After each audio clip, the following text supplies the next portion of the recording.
زمدو وحستباتني حباري وني حبار بودو حيال قاسي زصبح سيلتي نبلمحاتي وحيز زازاتي نبلمحاتي وحيز زازاتي سمنا سلام فقر زنقس حبيبي قد زقسقس نباتي وحيز نخالي أسر بحلنا السلام ينبت زاري بزفنا من جمرو بدر فينا نجمر منقرب صدرعك وقع لنا وقع حوابه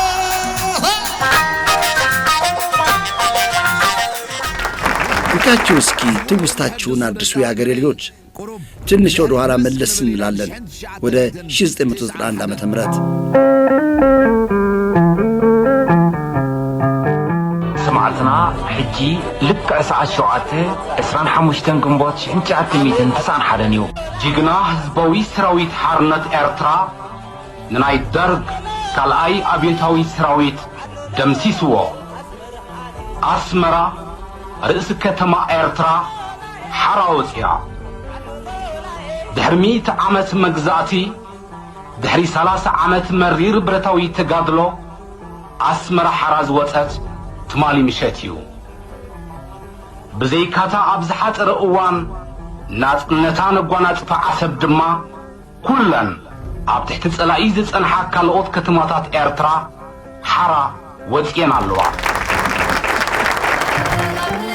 بحدنات بحونات نحن بزمدو وحستباتني حباري وني حبار بودو حيال قاسي زصبح سيلتي نبلمحاتي وحيز زازاتي نبلمحاتي وحيز زازاتي سمنا سلام فقر زنقس حبيبي قد زقسقس نباتي وحيز نخالي أسر بحلنا السلام ينبت የዛሬ መሰናዷችን 80 በመቶው የውስጣችንን ጉዳይ የሚመለከት ሲሆን የተቀረው 20 በመቶው የውጭ ጉዳይ ነው እስከ ነዕልል ሀገራው ታሪክ የአንድ ህዝብ ሚዛንና ክብረት መገለጫ ነው። በታሪክ ሀገሮች እኩል ሚዛን የላቸውም። ካጋጠሟቸው ተግዳሮቶችና እነሱን ለማሸነፍ ካካበቷቸው እሴቶች ካገኙት ተመክሮና ከፈጸሟቸው ጀግንነታዊ ገድሎች ክብደት መጠኑ ይለያያል። ስኬታማውና የታፈረው ህዝብ ያ ብዛት ያለው ሳይሆን ያ የወርቃማ እሴቶች ባለቤት የሆነው ህዝብ ነው። የኛ የኤርትራውያን ታሪክ የዚህ ሀቅ ሁነኛ ምስክር ነው። የኤርትራ ህዝብ ውስን አቅም የተወሳሰቡ ዓለም አቀፍ ሴራዎችንና ደባዎችን በጣጥሶ በርሳያላን ግዙፍ ድጋፍ የሚተማመኑትን ኤርትራ መሬቷና ባህሯ እንጂ ህዝቧ ያስፈልገንም በማለት በህዝብ ብዛት የተቆራሩ የኢትዮጵያ ተከታታይ ስርዓቶችን አሳፋሪ ሽንፈት አከናንቦ በድል ለመወጣት ያስቻለው ኃይለኛው ትጥቅ ድንቅዬ እሴቶቹ ናቸው። እነዚህ እሴቶች ግን እንዴት የተገኙና የተገነቡ ናቸው? በኤርትራ ህዝብ የአኗኗር ስርዓትና ባህል ላይ ጥልቅ ምርምር ያካሄደው የ19ኛው ክፍለ ዘመን ኢጣሊያዊ የስነ ህብረተሰብ ተመራማሪ ኮንቲ ሮሲኒ የኤርትራ መንደሮች በቅርበት ከተመለከተ በኋላ የኤርትራ ህዝብ ባህልንና ህግን ዋርዲያ ሴንዛ አርሚ ማለት ዘበኛ ካለ ጠበንጃ በማለት በአድናቆት ገልጾታል። በእርግጥም በሌሎች የዓለም አካባቢዎች እንዳለው ሳይሆን የኤርትራ መንደሮች በቅድመ ቅኝ ግዛት ታሪክ ጠበንጃም ሆነ ወታደር ፖሊስም ሆነ የጸጥታ አስከባሪ ሳያስፈልጋቸው ህዝቦቻቸው በባህላዊ የአባቶች ህግ እየተዳኙ በሰለጠነ መንገድ የኮሚኒቲ ህይወትና የመሬት ጸጋዎችን ያስተዳድሩ የነበሩ የጨዋ ህዝብ ቀዬ ናቸው የነበሩት። ይልቁንስ ይህ ሰላማዊና የሰለጠነ ህዝብ በአጓጊ የመሬቱና የባህሩ አቀማመጥ ሳቢያ ሁሌም የቅርብና የሩቅ ወራሪዎች ሰለባ የሆነ ለዘመናት በመከታ ላይ ለመጠመድ ተገዷል። ባለፈው ዘመን አጋማሽ ላይ ከቅኝ ግዛት እያከተመ መሄድ ጋር ኤርትራ እንደሁሉም በቅኝ ግዛት ስር የነበሩ የአፍሪካ ሀገራት ነጻነት ይገባት ነበር። ለርዕሰ ኃያላን ስትራቴጂካዊ ጥቅም ሲባል ግን የኤርትራ ህዝብ መብቶቹ ተደፍጥጠው በፌዴሬሽን ሽፋን ለኢትዮጵያ ወረራና ዘረፋ አሳልፎ ተሰጠ።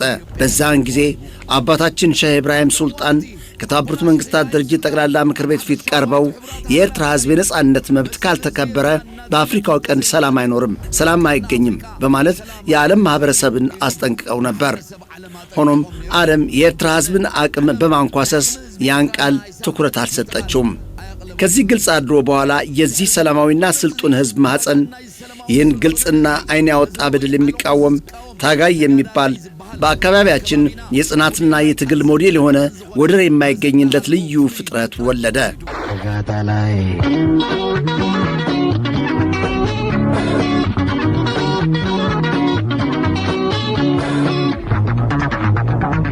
እሱ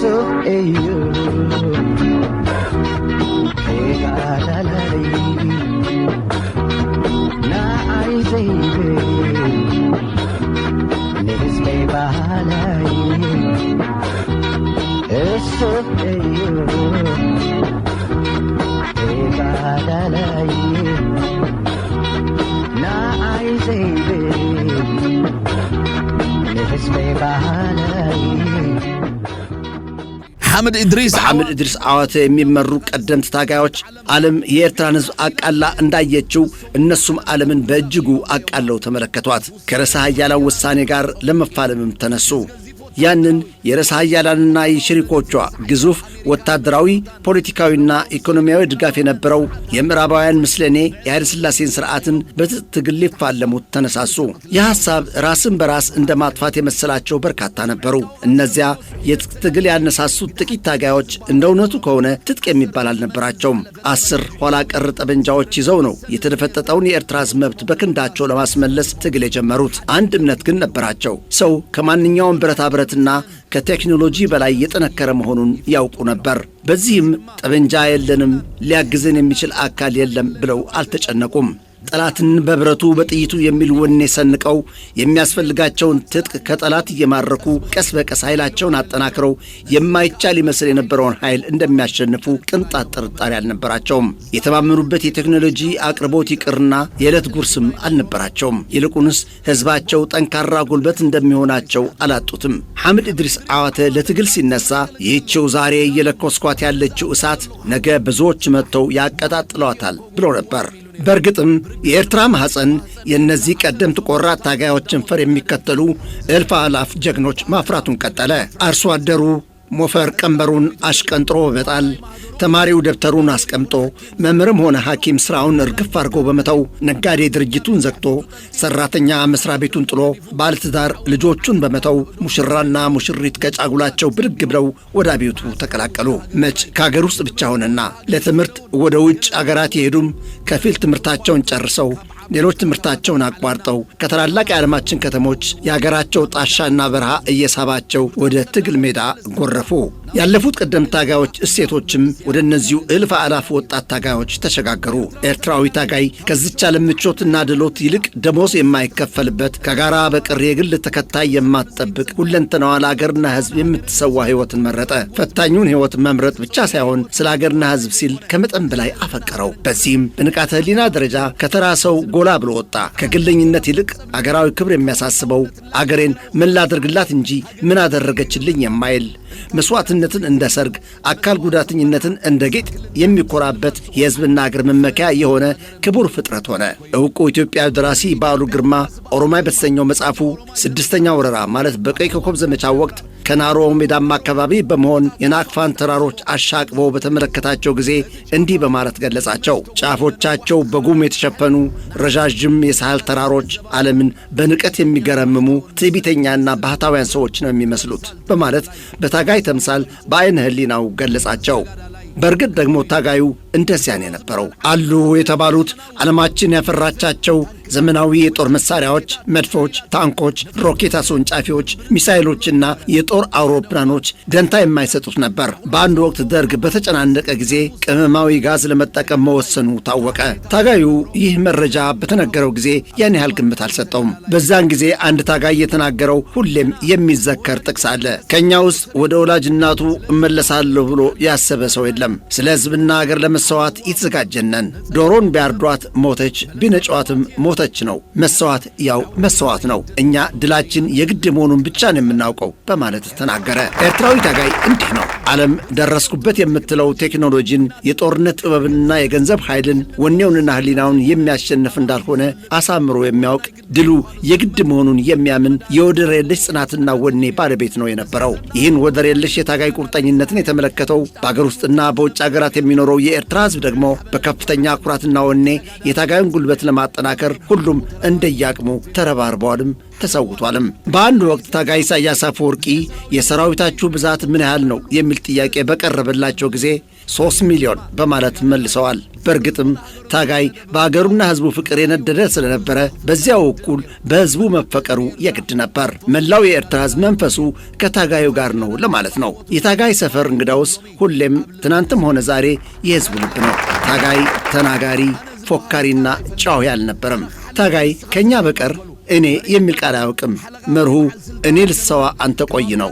አመራሩም አለቃ ወይንም ባለስልጣን አልነበረም። በሌሎች አገሮች እንደሚታየው ገንዘብ ለመያዝ ወይንም ቤትና መኪና ለመግዛት የሚጣደፍ አልነበረም። ታጋይ እንደ ወሮታና ውለታ የሚቆጥረው የሕዝቡ ነጻነትና ክብር ብቻ ነው። አንድ ሳንቲምም ከኪሱ ተቀምጣ አታውቅም። በተራበ ሆድ ከባብና ጊንጥ ጎን ለጎን ድንጋይና ሸዋ ላይ የተኛ በዚያ መቅኒህን የሚያቀልጥ ሙቀትና ብርድ ስለ ሕዝብና አገር በትጋት እየተወናጨፈ ግንባሩን ለጥይት ለመስጠት ወደ ኋላ የማይል የሰው ልጅ በቀላሉ ሊደርስበት የማይችል ንቃት ያዳበረ ሕዝብ ነው ኤርትራዊ ታጋይ። ለዚህም ነው መላው የኤርትራ ሕዝብ ሁሌም በታጋይ እሴቶችና ጀግንነቶች የሚኮራው፣ በማንነቱና በታሪኩ የሚመካው። ሻዕቢያ ማን ነው? የኤርትራ ሕዝብ በረጅም ፖለቲካዊ ትግሉ የፈጠረው መሪ ድርጅት ነው ሕዝባዊ ግንባር። በ1970ዎቹ ዓመተ ምህረት መጀመሪያ ላይ እኛና ዓላማችን በተሰኘ ርዕስ መዘክሩ ላይ ሕዝባዊና አገራዊ ዓላማውን እንደ ቀትር ፀሐይ ጥርት አድርጎ ግልጽ በማድረግ ጥቂት ታጋዮችን ይዞ በሁለት ስለታም ምላጮች መካከል ተቀርቅሮ የትግል ጉዞ ከጀመረ ወዲህ ሁሌም በድል የሚመርሽ ነው ሻዕቢያ። የሻዕቢያ ድንቅዬ ጀግንነቶች በርካታ ቅጾች ባሉት መጽሐፍ ተዘርዝሮም ሊገለጽ የሚቻል አይደለም። ሻዕቢያ በአገር ውስጥ ሁሉንም የጠላትና የከሰሩ የአገር ተወላጆች ጠባብና ከፋፋይ ስሜቶችን የተሻገረ ሕዝባዊ አንድነት በመገንባት መላውን ሕዝብ በሰጠመ አገራዊ መስመር ውስጥ ያስገባ ሻዕቢያ አናሳውን የኤርትራ ሕዝብ አቅም ወደ ብርቱ የማይቻልና የማይበሳ ኃይል በመቀየር በአንጸባራቂ ታሪክ የተነጠቀውን የኤርትራ ሕዝብ መብት ያረጋገጠ ሻዕቢያ በጠንካራ መከታው ያንን ግዙፍ የአሜሪካና የሸሪኮቿ ድጋፍ የነበረውን የኃይለ ሥላሴ ሥርዓት ከሥልጣኑ እንዲገረሰስ የገፋፋ ያንን በሶቪየት ኅብረትና በጎራዋ ድጋፍ በጥቁር አፍሪካ ኃይለኛ የሚባል ሰራዊት የገነባውን የደርግ ሥርዓት ከረጅም ርብርብ በኋላ ያሰናበተው ሻዕቢያ መጨረሻ ላይ ከህወሓት ጋር ጽምዶ ፈጥሮ ታንኮቹን አሰልፎ 4 ኪሎ ድረስ በመዝለቅ ኢትዮጵያ ውስጥ የሥልጣን ለውጥ እንዲመጣ ወሳኝ ድጋፍ ያበረከተው ሻዕቢያ ባለፈው ሩብ ዘመን በኤርትራ ሕዝብ ላይ የተሸረቡትን ሁሉም አይነት ደባዎችና ሴራዎችን በብልሃቱና በዘዴው አምክኖ በአፍሪካው ቀንድ የቀጠና ሰላምና የትብብር ስህበት ማዕከል የሆነች አገር ለመፍጠር የቻለ ተአምረኛ ድርጅት ነው ሻዕቢያ። ተግባርን ክትከውን ዝበቃት ሀገር ዝፈጠረ ተአምረኛ ውድቢው ሻዕቢያ ጽምደቀደም ጽምደቀጻሊ ኣብ ሰውራና ዝነበረ ዕውት ማሊ ንፍሕ ዜጋ ኣውራጅ ኣይበሊ ሚሩ ዓሌት ሃይማኖት ንፍቕሪዩ ንሰላም ዕቤት መትከል ጽምዶ ንጹር መርገጺ ሓደራ እዩ ዘይቅየር ድምፂ ንጹሕ ዜጋ ተመሳሳሊ ሓያል ህዝቢ ዓለይ በዓሊ። በትጥቅ ትግል ጊዜ የኤርትራ ሕዝብ ብዙ ጊዜ ለሞት ተፈርዷል። የኢትዮጵያ ሥርዓቶችና አይዞህ ባዮቻቸው ፉከራና ዛቻ ወደር አልነበረውም። ሆኖም ግን የኤርትራ ሕዝብ ዕድሜ ለዚሁ ተአምረኛ ድርጅት ሻዕቢያና እነዚያን ለሞት የፈረዱትን ሁሉ ግብዓተ መሬታቸውን አቀላጥፎ በየተራ ሲኦል ሲወርዱ ተመልክቷል። ተስካራቸውን አሳልፈው እንግዳውስ እሱ ግን ይኸው አለ፣ አልሞተም። የዚህ በውስን አቅሙ ካለምንም ደጋፊ በገዛ ራሱ ላይ ተማምነው የሚጓዝ ገድለኛ ሕዝብና መሪ ድርጅቱ ሻዕቢያ የድላቸው ምስጢር ምን እንደሆነ ለመግለጽ በርካታ ጸሐፍትና የታሪክ ተመራማሪዎች የመሰላቸውን ጽፈዋል፣ ትንታኔዎቻቸውንም አቅርበዋል። ሻዕቢያ የሚለውን ስም እንደ የድል መገለጫ አድርገው በመቁጠር እንቅስቃሴዎቻቸውን በዚህ ስም የሰየሙ የዚህ ቀጠና የተለያዩ ሀገሮች የፖለቲካ ኃይሎችም ጥቂት አይደሉም። ከሻዕቢያ ጋር የተላተመ ሁሉ ሲከሽፍና ውድቀቱ ሲቀላጠፍ፣ በተቃራኒው ሻዕቢያ የደገፈው ወገን ድል ሲጎናጸፍ የተመለከቱ ወገኖች ይህ ስም በራሱ ወታደራዊ ኃይል ሆኖ የሚሰማቸውና የሚያስደነግጣቸው ጥቂቶች አይደሉም። የኤርትራ ሕዝብና የሻዕቢያ ድል ምስጢርን በሚመለከት ብዙ መናገር ይቻል ይሆናል።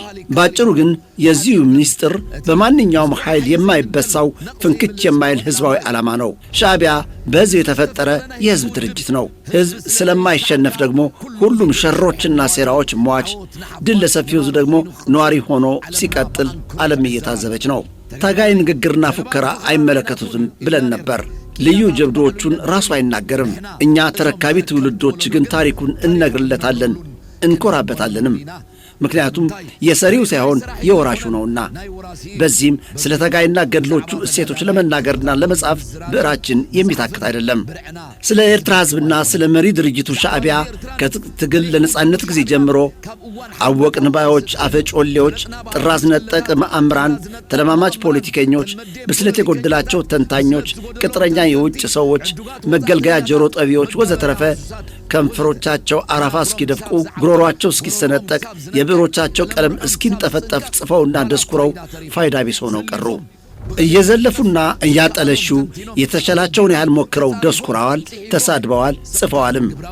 የሕዝባዊ ግንባር ዝምታና ተግባራዊ ሥራ ግን ዘወትር ሁሉንም በዜሮ እንዳባዛው ነው። ባጭሩ ውሾቹ ይጮኻሉ፣ ግመል ጉዞውን ይቀጥላል ነው የሻዕቢያ ጉዞ።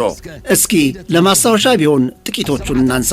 በ1970ዎቹ ዓመተ ምህረት ስለ ትክክለኛ መስመር ከዕውቅ የአይዲዮሎጂ መጻሕፍት የተቀነጨቡ ብሂሎችን እየጠቀሱ መናገር የፖለቲካ ድርጅቶች ፋሽን በነበረበት ወቅት ሻዕቢያ የተናገረው ዘመን ተሻጋሪ ጥቅስ አለ። ወደ ንትርክ አንጋበዝም፣ እናንተ መንገዳችሁ ቀጥሉ፣ እኛም መንገዳችንን እንቀጥላለን። መስመራችሁ ከሻፊ፣ መስመራችን ግን ሁሌም ድል አድራጊ ነው።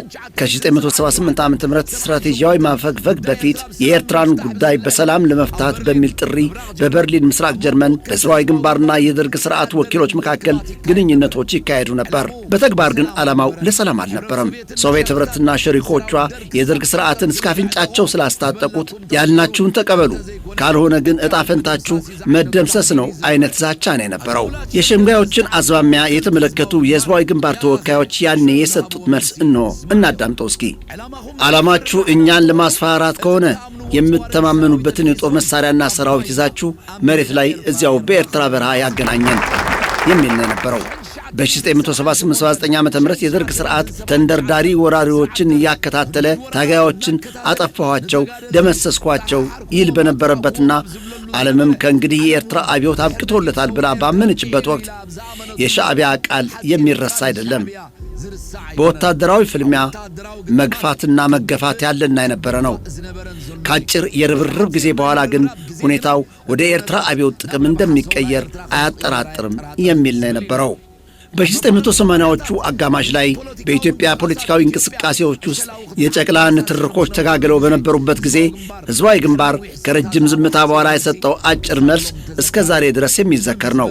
ዝም ያልነው ዝም ማለትን ስለመረጥን ብቻ ነው የሚል ነበር። በአሁኑ ጊዜ ብልጽግና የሚባል ጨቅላ ድርጅት በኤርትራና በኢትዮጵያ ሕዝቦች መካከል አንዴና ለመጨረሻ ጊዜ በሕግ የተዘጋን ጉዳይ በማንሳት ጠብና ጥላቻን ለማቀጣጠል ከተቻለም ጦርነት ለመለኮስ ለ3 ዓመታት ያህል ሲያስተጋባው የቆየ ጆሮ ያደነቆረ የባህር ዘመቻን ሰምቶ ኤርትራ በዚሁ ንግግር ተደናግጣና ሰግታ ወደ የዓለም ማኅበረሰብ ተከሳለች ብሎ የጠበቀ የዋህ ጥቂት አይደለም። ይልቁንስ የኤርትራ ሕዝብና መንግሥት በርካታ ፎካሪዎችና ጉረኞች ስላዩና ወደ ቆሻሻ ማጠራቀሚያ ገንዳ ስለወረወሩ በእንዲህ አይነቱ ፉከራ ተደናግጠው ወደ ክስ የሚሯሯጡ አይደሉም። የኤርትራ ሕዝብ ዝም ያለው የሚባል ጠፍቶት ሳይሆን እንደ ባህል ዝምታን ስለሚመርጥ ነው። ቋንቋው የተግባር ቋንቋ ስለሆነ ነው። የተግባር ቋንቋ የኤርትራዊ ታጋይ ባህል ነው። የኤርትራ ሕዝብና መሪ ድርጅቱ ሻዕቢያ ስኬታማ ጉዞ ሚስጥር ነው። ወዳጄ ውድቡ ሻዕቢያና ታወዲ ጽምደሎሚ ጽምደቀደም ጽምደቀጻሊ ኣብ ሰውራና ዝነበረ ዕዉት ትማሊ ንቑሕ ዜጋ ኣውራጃ ኣይበሊ ሚሩ ዓሌት ሃይማኖት ንፍቕሪ ንሰላም ዕቤት መትከል ጽምዶ ንጹር መርገጺ ሓደራ እዩ ዘይቅየር ድምፂ ንጹሕ ዜጋ ተመሳሳሊ ሓያል ህዝቢ ዓለይ ባህሊ እዚልና ይህን ካልን እንግዲህ ወደ ዛሬው እንመለስ። የኢትዮጵያ ሰራዊት ውድቀት ከየት ወዴት የሚለውን እንመልከት። ብልጽግና በኢትዮጵያ ታሪክ ታይቶ የማያውቅ የአገር መደፍረስና መቅሰፍት ጠርታለች። በሁሉም የአገሪቱ አካባቢዎች የእርስ በርስ ጦርነት አቀጣጥላለች። ራሷ ባቀጣጠለችው እሳት እየተለበለበች በሬሳ ሳጥኗ ላይ የመጨረሻዎቹ ሚስማሮች ለሚመቱበት ጊዜ ተቃርባለች።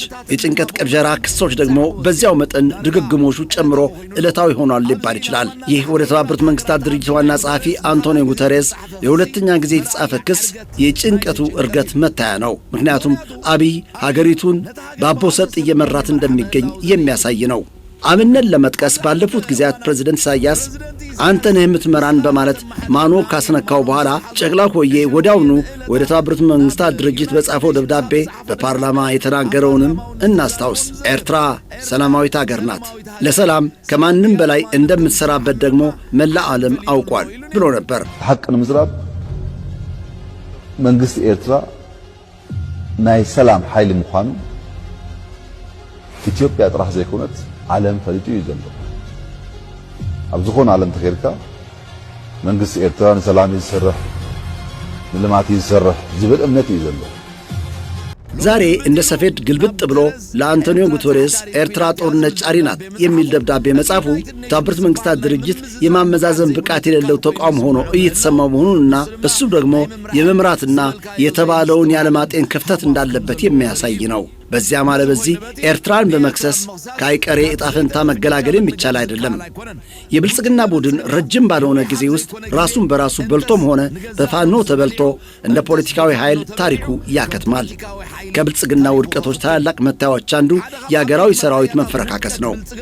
ብልጽግና ስልጣኑን ለማረጋገጥ በሼህ ዛይድ ልጅ ምጽዋት በቀጣይ የድሮኖችና የጦር መሳሪያዎች ሸመታ ላይ ነው የቆየው። ድንቅም የወታደር ብዛት የጸጥታ ስጋትን የሚያስወግድ መስሎት በተከታታይ ዙሮች ከርፋፋ ወታደሮችን ሲመለመል ታይቷል። እንደ እውነቱ ከሆነ ግን በአንድ ወቅት ሟቹ ዶክተር ደረጀ በቀለ እንዳሉት በተጨባጭነት ለሚያነብ ዛሬ በኢትዮጵያ አገራዊ ሰራዊት የሚባል የለም። የብልጽግና ሰራዊት አገራዊ ሰራዊት አይደለም።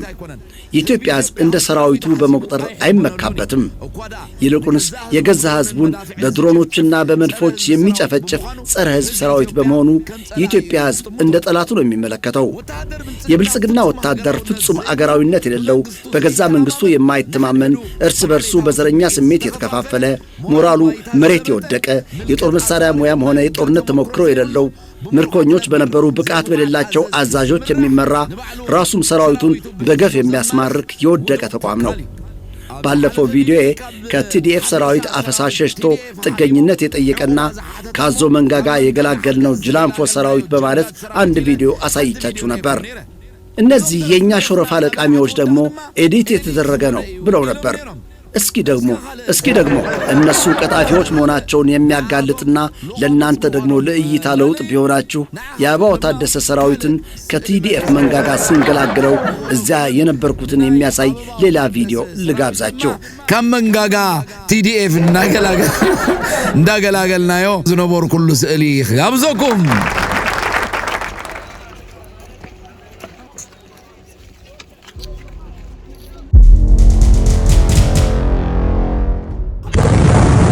ይህስ ኤዲት የተደረገ ነውን ብላችሁ ጠይቋቸው።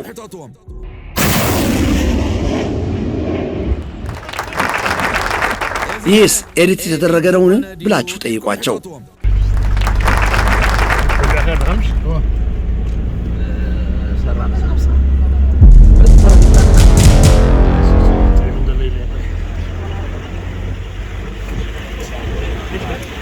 ይህስ ኤዲት የተደረገ ነውን ብላችሁ ጠይቋቸው።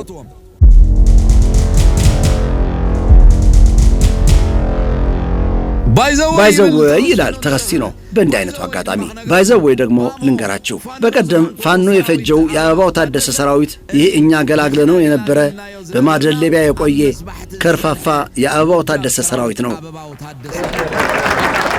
ለዚህም ነው ደግሞ ኢትዮጵያን መምራት የማይችል ሀገራዊ ሰራዊት ያልሆነ ጅላንፎ የወደቀ ሰራዊት ነው እያልን ያለ ነው። ብሓድነት ብሕውነት ናይ ህዝቢ ጽምደው ውሑስ ደባት ናይ ሓባሪው ናይ ሓባር ጉህደው ሓያል ቃልሲ ዘጽውሑ ስልቲ ናብ ልምዓትዩ ሒዙ ዘዛቲ ናብ ልምዓትዩ ሒዙ ዘዛቲ ጽምደ ሰላም ፍቕሪ ዘንግስ ሓቢሩ ቅድሚ ዝግስግስ ድባት የውሕስ ነዃል ይኣስር በሓድነት ሰላም ይነብር። ከዚህ በኋላ የጨቅላው በሻሻ የሚዲያ ሰራዊት እንደ ሥራ ቆጥረው እየሰሩበት ወደሚገኙት የጨቅላ መሪያቸው ስምንና ዝናን የማስዋብና የማሳመር አጀንዳ እንሄዳለን። ይህ ለመጪው ትውልድ የተሳሳተ ገጽታ በማስተላለፉ ረገድ መዘዘኛ ሚና አለው። ይህ አሻጥር ከውስጡ አደገኛ አሻጥር አለው። እነዚህ ፎቶዎች የእነዚያ 100 ሺህ የሚዲያ ሰራዊት የሚባሉት በማኅበራዊ ሚዲያ የሚሰሩ ሰዎች ናቸው። ለምሳሌ ወደ ኤርትራ የመጣን እንደሆን አንድ ጥያቄ ነው የሚያስከትልብን። እኛ ኤርትራውያንስ ለምንድን ነው ቀደም ሲል የተገለጸውን ታሪክ የሰሩ ጀግኖች የሕዝብ ልጆችን ስም በኩራትና በመመካት ስንጠራቸው የማንደመጠው የሚል ነው። የበዓላት ስም በቀላሉ አይጠራም እንደሚባለው የፈጸሟቸው አኩሪ ተግባራት ስለከበዱን ይሆን የማንጠራቸው? ወይንስ በውስጣችን ባደረብን ፍራቻ ይሆን? እስኪ ማን አለ ፕሬዚደንት ኢሳያስ አፈወርቂ፣ ጀነራል ስብሐት ኤፍሬም፣ ጀነራል ፊልጶስ ወልደ ዮሐንስ፣ ሜጀር ጀነራል ሮመዳን አውሊያይ፣ ሜጀር ጀነራል ተክላይ ሀብተ ሥላሴ፣ ሜጀር ጀነራል ካሪካረ ወዘተ እያለ የሚጠራ ማን አለ? ጥያቄው ግን እነሱ አይፈልጉትም የሚል መልስ ነው የሚያስከትለው። የሚገርመው በቅጽል ስምና በአባት ስም እየተጠሩ የግል ስማቸውን አደብዝዘው የመጡ ጀግኖች የሕዝብ ልጆች በተግባር ላይ እንጂ በተለጣፊ ነገር ላይ የማያምኑ መሆናቸው የታወቀ ቢሆንም በእያንዳንዱ የኤርትራ መሬት ተዋቸው የመጡ ጓዶቻቸውን አደራና ቃል ለመተግበር ነው የሚሯሯጡት። ይህም በራሱ ሐቅ ቢሆንም እስኪኛ ደግሞ አጥርጥሰን እንልመደው። ዛሬ እንናገራለን። ሻዕቢያ በረሃ ያለ አለመናገር ለድል አብቅቶታል። ዛሬ ግን ዓለም ነዳጅዋ ንግግር እየሆነ በመሄድ ላይ ባለበት ጊዜ ውሸታም ሐቀኛ በመሆን እየተከበረበት ባለበት ሁኔታ እኛ እንልመደው፣ እንጥራቸው፣ እንጥቀሳቸው፣ በኩራት እንገዛቸው።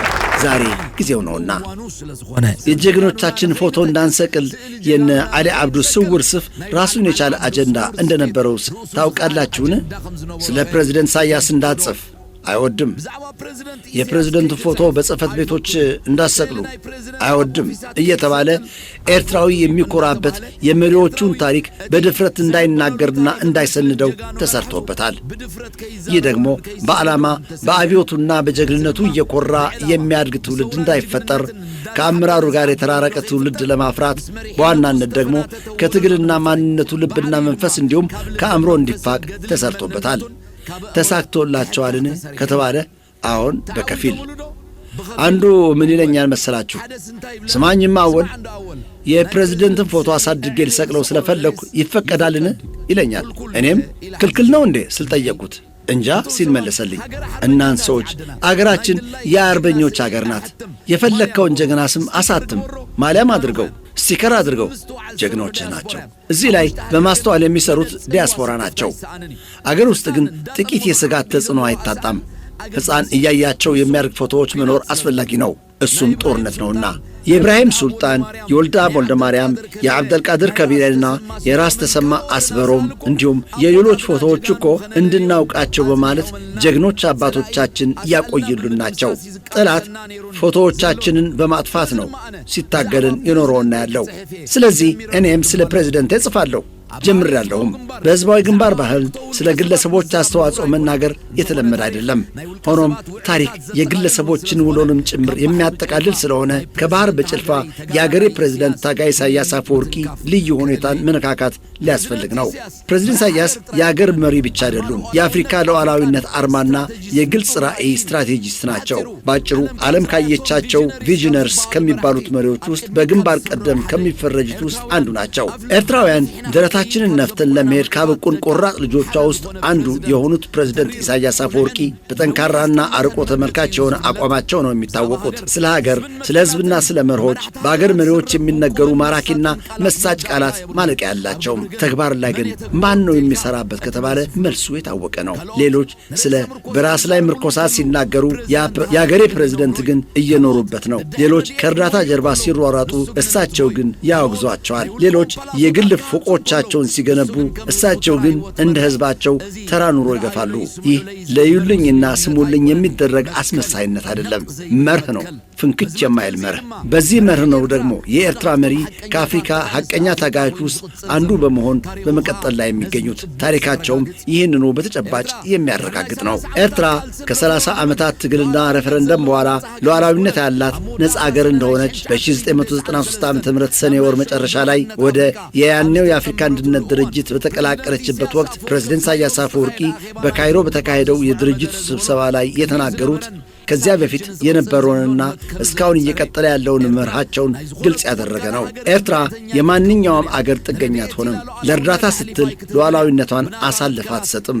በራሷ መርሆች ነፃነቷን ይዛ የምትጓዝ ነው የምትሆነው ብለው ነበር። ይህ መርህ በዚያ ለመጀመሪያ ጊዜ በተባበሩት መንግስታት ድርጅት ያቀረቡት የጥቅምት 25 ቀን 1993 ዓ.ም ንግግራቸው ላይ በራስ መተማመንን አጽንዖት ሰጥተው ደግመውታል። ሌላውን በበላይነት በመጫን ላይ ያልተመረኮዘ እና መከባበር ለሰፈነበት ዓለም አቀፍ ትብብር ጥሪያቸውን አቅርበዋል።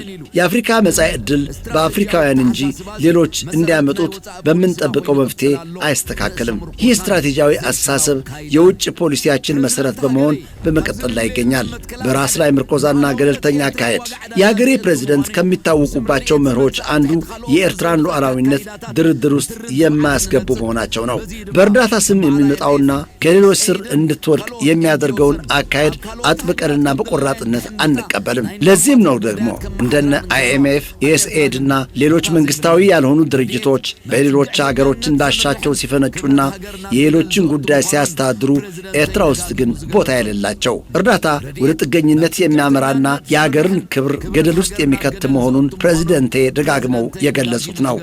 በተባበሩት መንግስታት ድርጅትም ይሁን በሌሎች መድረኮች ኤርትራ አይኗን ጨፍና ከጎረፈው ጋር የማትጎርፍ መሆኗና የመርህ አገር መሆኗ ነው። በምትሰጣቸው ድምጾች በምታምንባቸው መርሆች ላይ በመመርኮዝ እንጂ እርዳታ የምትሰጠኝ አገር የቷ ነች በማለትና ምን አይነት ድምፅ እንደሰጠች እያየች የምትጎተት አይደለችም። አገሬ ረድኤት የማትቀበል አገር ናት። ደረቷን ነፍታ ለምታምንበት ድምጿን የምትሰጠው። ለማኝ ከሆንክ ግን ያሉህም መፈጸም ግዴታ ነው።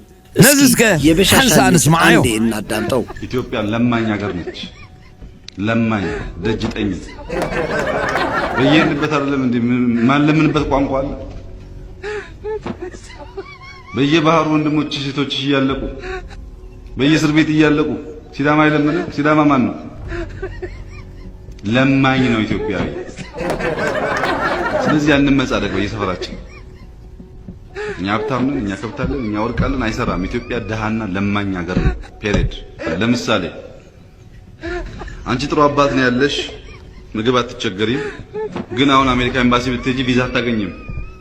የለማኝ ሀገር ዜጋ ስለሆነ ويلي نجزع عندها رقم يرجع شنكلات أتوصل يا بيجو የውጭ ዜጎች በመጡ ቁጥር እባካችሁን 10 ብር ጨምሩልኝ 20 ብር ጨምሩልኝ የምትል ሀገር ሆናለች ሀገራችን። የለማኝ ሀገር ዜጎች መሆናችሁን ለአንድ አፍታም እንዳትዘነጉ። ኢትዮጵያ ለማኝ ሀገር ነች። መቼስ ይህ ለማኝ የሆነ የበሻሻ ልጅ ከጌታቸው ረዳ በላይ የሚገልጸው ሰው አልነበረም። ጌታቸው እንዳሆኑ የወጣለት ለማኝ ሳይሆን የተናገረውን እንስማው ለማስታወስ ያህል። መዘኻኸር ሆነና የሚመራበት ዘይቤ ማደናገር ነው። አብይ ምን ማለት ሰብስታንስ ነው? ከትምህርት ማስረጃው ጀምሮ በማደናገር ላይ የተመሰረተ ነው። ዝም ብለህ ከ7ኛ ክፍል ድንገት PhD እንደደረስክ ስለዚህ ጊዜ ወስደህ ሰከን ብለህ የት ነው የተማርከው ብለህ ብትጠይቀው የሚመልስልህ ነገር የለውም። መቼስ ሰው እንዴት እንደዚህ እንደሚገለባበጥ የሚገርም ነው። እኔ ሾረፋ ለቃሚ እያልኩ ሳደባለሁ። ሾረፋ ለቃሚ ማለት ደግሞ ከሰው አፍ ተርፎ የወደቀውን በማንሳት የሚበላ ማለቴ ነው። ይህ ምን ማለት ነው? በፖለቲካው አይን ካየነው አንድን ንግግር ከልሳንህ ከወጣች በኋላ እሷኑ ሲያቁላሉ የሚውሉ ማለት ነው። እንዲህ አይነት የዘቀተ ሰው ግን አይቼ አላውቅምና ወርካቸው ረዳ አብይ አህመድን ይገልጽባቸው የነበሩትን ሐረጎች ወደ ኋላ መለስ ብለህ ስታዳምጣቸው በጣም የሚያስደነግጡ ናቸው። ስለዚህ ሾረፋ ለቃሚውን ጌታቸው ተመልከቱት። ትራፊ ሲበላ የጨቅላው በሻሻን ትራፊ عشل بشاشة سراويت ميديا بروسبريتي من نتصار كتعمكمي نزي أمنقوي يومو نملس ناب كبور بريزيدنت هاجري صندلمي صندقدم صندقت سالي أبصرانا زنبر عود مالي مفزيقا أورا جايبلي ኣይበልኒው ዓለት ሃይማኖት ንፍቕሪዩ ንሰላም ዕቤት መትከል ጽምዶ ንጹር መርገጺ ሓደራ እዩ ዘይቅየር ድምፂ ውፅዕ ዜጋ ተመሳሳሊ ሓያል ህዝቢ ዓለይ በዓሊ በ2019 ዓ.ም የነጻነት ቀን ንግግራቸው እነዚህን እሴቶች እንዲህ በማለት ግልጽ አድርገዋቸዋል። በኃይልና በዛቻ አንረድም፣ አንንበረከክም። ሸፍጥና የማናለበኝነት በደሎችን አሜን ብለን አንቀበልም። ለውሽከታና ቅጥፈት ክብሬንና እሴቶቼን አልሸጥም። ከጠበበ አልጨነቅም፣ ከጠነከረ አልሸነፍም። ሰርቼ አይደክመኝም፣ ለላቤና ለደሜ እንዲሁም ለሕይወቴ አልሳሳም። ዓላማዬን ከግቡ እስካደርስ አይታክተኝም ብለው ነበር ክቡር የኤርትራ ፕሬዝዳንት ኢሳያስ አፈወርቂ። ይህ 4 ሚሊዮን ኤርትራውያን በደማችን የምንመሰክረው ሐቅ ነው።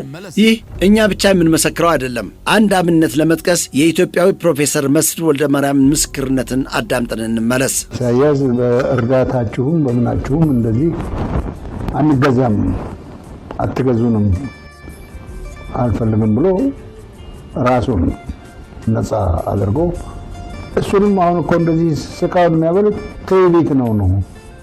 እንዴት የኛ አሽከር አልሆነም? እንዴት የኛ ታዛዥ አልሆነም? ለምን ለዶላር አልሰገደም? ሌላው የአገሬ ፕሬዝደንት የሚታወቁባቸው አካሄድ መርሃቸውን የማይቀይሩ መሆናቸው ነው። ከጥንት ጊዜ ጀምሮ እስካሁን በራስ ላይ ምርኮዛና በአንድነት ላይ የሚያምኑ አካሄዳቸው በልበ ሙሉነት ሲሰራበት ቆይቷል።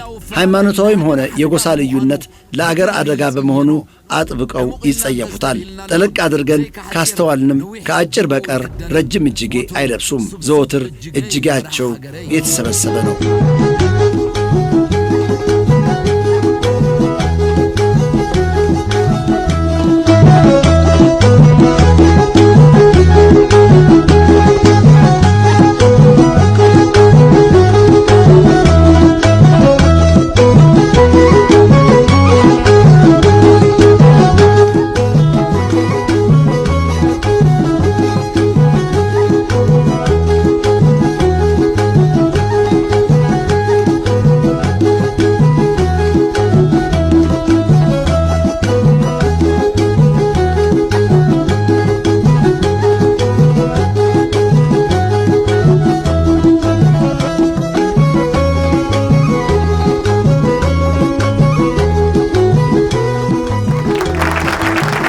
በዓለም አቀፍ ሁኔታ ላይም ወገንተኛ ያልሆነ አካሄዳቸው ልዩ መለያቸው ነው። ብዙ የኢኮኖሚ መልቲፖላር ዓለም መኖር እንዳለባት የሚያምኑና የአንድ ዋልታ ኢኮኖሚን በጥብቅ ሲቃወሙ ቆይተዋልም አሁንም ይቃወማሉ። በጋራ ጥቅም ላይ የተመረኮዘ የሀገራት ግንኙነቶች መኖር እንዳለባቸውና አንዱ የሌላው ተላላኪ በመሆን መቀጠል እንደሌለበት የሚያምኑበትና የሚሰሩበት ነው። ኤርትራ ደግሞ የማንኛውም አገር መገልገያ ሆና አታውቅም። የኤርትራ ፕሬዝዳንት በጋራና ለትውልዶች የሚቀጥል የሀገራት ጽምዶ ላይ የሚያምን የኤርትራ ጥቅም በጎረቤታማ አካባቢያችንና በአፍሪካ ጥቅሞች የሚረጋገጥ መሆኑን የሚያምኑበት ብቻ ሳይሆን በተግባር ይሰሩበታል፣ ከባድ ዋጋም ከፍለውበታል። ይህ አመለካከት በበዝባዥ ወገኖች እንደ መጥፎ የጥሩ አብነት ተደርጎ ስለሚታይ የእገዳና የሌሎች አሻጥሮች ሰለባ ቢያደርገንም ትክክለኛውና ለዘለቄታ የሚያዋጣውም እሱ ብቻ ስለሆነ በጽናትና በመቋቋም ሲኬድበት ቆይቷል። ሌላው የአገሬ መሪ ጠንካራ ጎን ጉዳዮችን በሚገባ የማንበብ ስትራቴጂ የማውጣትና ተጨባጭ እርምጃዎችን የመውሰድ ችሎታቸው ነው። በዚህም ነው ደግሞ በየጊዜው የሚመጡትን የኢትዮጵያ መሪዎች በበቃኝ እየዘረሩ ወደ መቃብራቸውና ወደ ስደታቸው የሸኟቸው። ከነጻነት በፊት ባካሄዱት ቃለ መጠይቅ የኤርትራ ነጻነት የወራት ጊዜ ብቻ እንደቀረው ገልጸው ነበር። እንዲህ አይነት በራስ የመተማመን መንፈስ በነጻነት ትግል ታሪክ ምናልባት የመጀመሪያው ሊሆን ይችላል። ያው እንደተናገሩትም የኤርትራ ነጻነት በጥቂት ወራት ተረጋገጠ። የአገሬ ፕሬዝደንትና እሳቸው የሚመሩት ድርጅት አርቆ የሚመለከት መሆኑን ከሚያረጋግጡት ነጥቦች ውስጥ አንድ አብነት ላክልላችሁ። ኤርትራ ግንቦት 24 ቀን 1991 ዓ.ም ነጻ አገር በሆነች ጊዜ ወዲያውኑ ነጻነቷን ለማወጅ በቻለች ነበር። ሆኖም ፕሬዝደንት ኢሳያስና እሳቸው የሚመሩት ሕዝባዊ ግንባር ይህን አቋራጭ መንገድ አልመረጡም። ሬፈረንደም መካሄድ አለበት አሉ። እንዲህ ያሉበት ምክንያት በትጥቅ ትግል የሚገኝ ነጻነት በኤርትራ ሕዝብ ድምፅ የመጨረሻ ማክተሚያ ሲደረግበት ለዘላለም የማያወላዳ መቋጫ እንደሚሆን ስለተገነዘቡ ነው። በወቅቱ የተባበሩት መንግስታት ድርጅት በወኪሉ አማካይነት ወደ ኤርትራ መንግስት አንድ መልእክት ልኮ ነበር። ሬፈረንደም ከምታካሄዱ ይልቅ ጓደኛችሁ ከሆነው የኢትዮጵያ መንግስት ጋር ተስማምታችሁ ለምን አጨርሱትም የሚል ነበር መልእክቱ። በዚያን ጊዜ ወያኔ ከሻዕቢያ ጋር በጥሩ የመግባባት መንፈስ ውስጥ ስለነበረ፣ ወያኔ ደግሞ የኢትዮጵያ መንግስት ስለነበረ የአባባል ለሆነ ሰው የተለመደ ሊመስለው ይችል ይሆናል። አርቀው ለሚመለከቱት የአገሬ ፕሬዝደንት ግን ሊያደናግራቸው የሚችል ውል አልነበረም። መልሱ አይሆንም። እኛ ከኢትዮጵያ አይደለም ነፃ ያወጣ ነው። የኢትዮጵያ መንግስትም ሆነ ሌላ መንግስት ነፃነታችንን ሊሰጠንና ሊከለክለን ምንም መብት የለውም። ይህ ጉዳይ የኤርትራን ህዝብ ብቻ የሚመለከት ነው። ስለዚህ የኤርትራ ህዝብ ድምፅ መሰማት አለበት የሚል ነበር መልሱ። በፈታኝ ኩነት ይበልጥ ከሚጠነክሩትና ከአይበገሬው የአገሬ መሪ ቃል እስኪ እንስማ። ተስዓን ሓደን ምስ ተረጋገፀቲ ናጽነት ብግብሪ ናይ ሕቡራት ሃገራት ዋና ጸሓፊ ሽዑ ዝነበረ ፍሉይ ልኡኽ ሰዲዱ እቲ መስርሕ ክቃላጠፈልኩም እንትስ ምስ ኣብ ኣዲስ ኣበባ ዘሎ መንግስቲ ተሳሚዕኩም ተገበርኩሞ ደኾነ ይመሓሸን ተባሂሉ የለን። ንሕና ንናጽነትና ዝኾነ ይኹን ሓይሊ ኣብዚ ዓለም ድሕሪ ኩሉ ኸዓ ኣብ ኢትዮጵያ ዘሎ መንግስቲ ክፍርመልና ኣይንዘልን እዩ።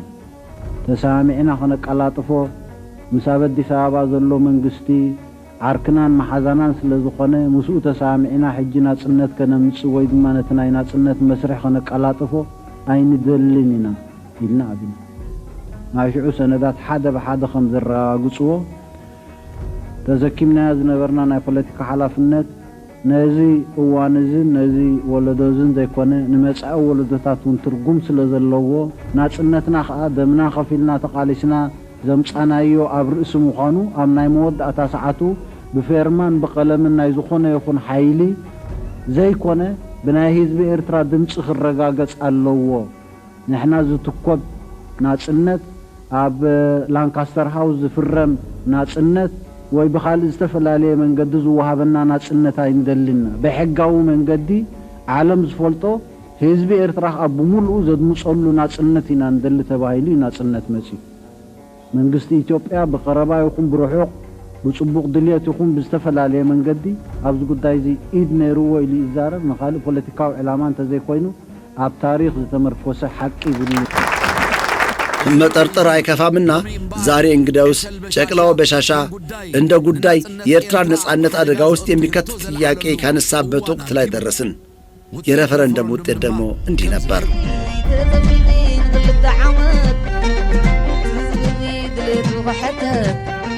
አንተ ሻዓተን ነውጣ 805 ካሜቲ ናይቶም ድምጾም ዝሃቡ እወ ክድምፁ ከለዉ 0 ነውጣ 195 ካሜቲ ጥራይ ኣይፋል ኣድሚጦም ማለት እዩ።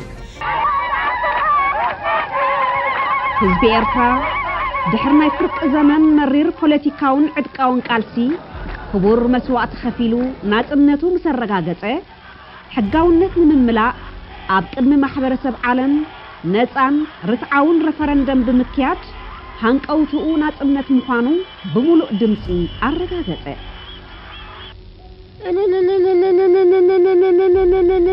ኤርትራ በኒ ህዝባዊ ግንባር በኒ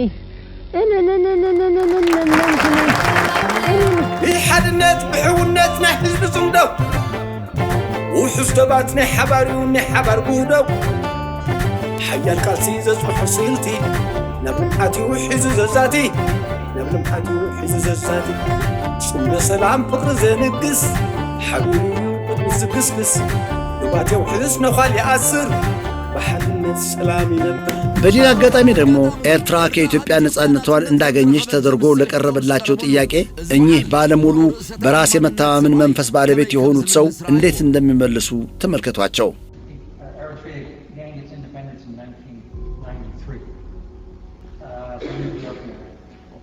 Not from Ethiopia. Not from Ethiopia. All right. Okay. I would like to understand. I would like to understand. Minutes ago. I mean, number one, Eritrea did not get its independence from Ethiopia at all. I mean, we had our just cause. We fought for a long time, for almost 3 decades, probably half a century.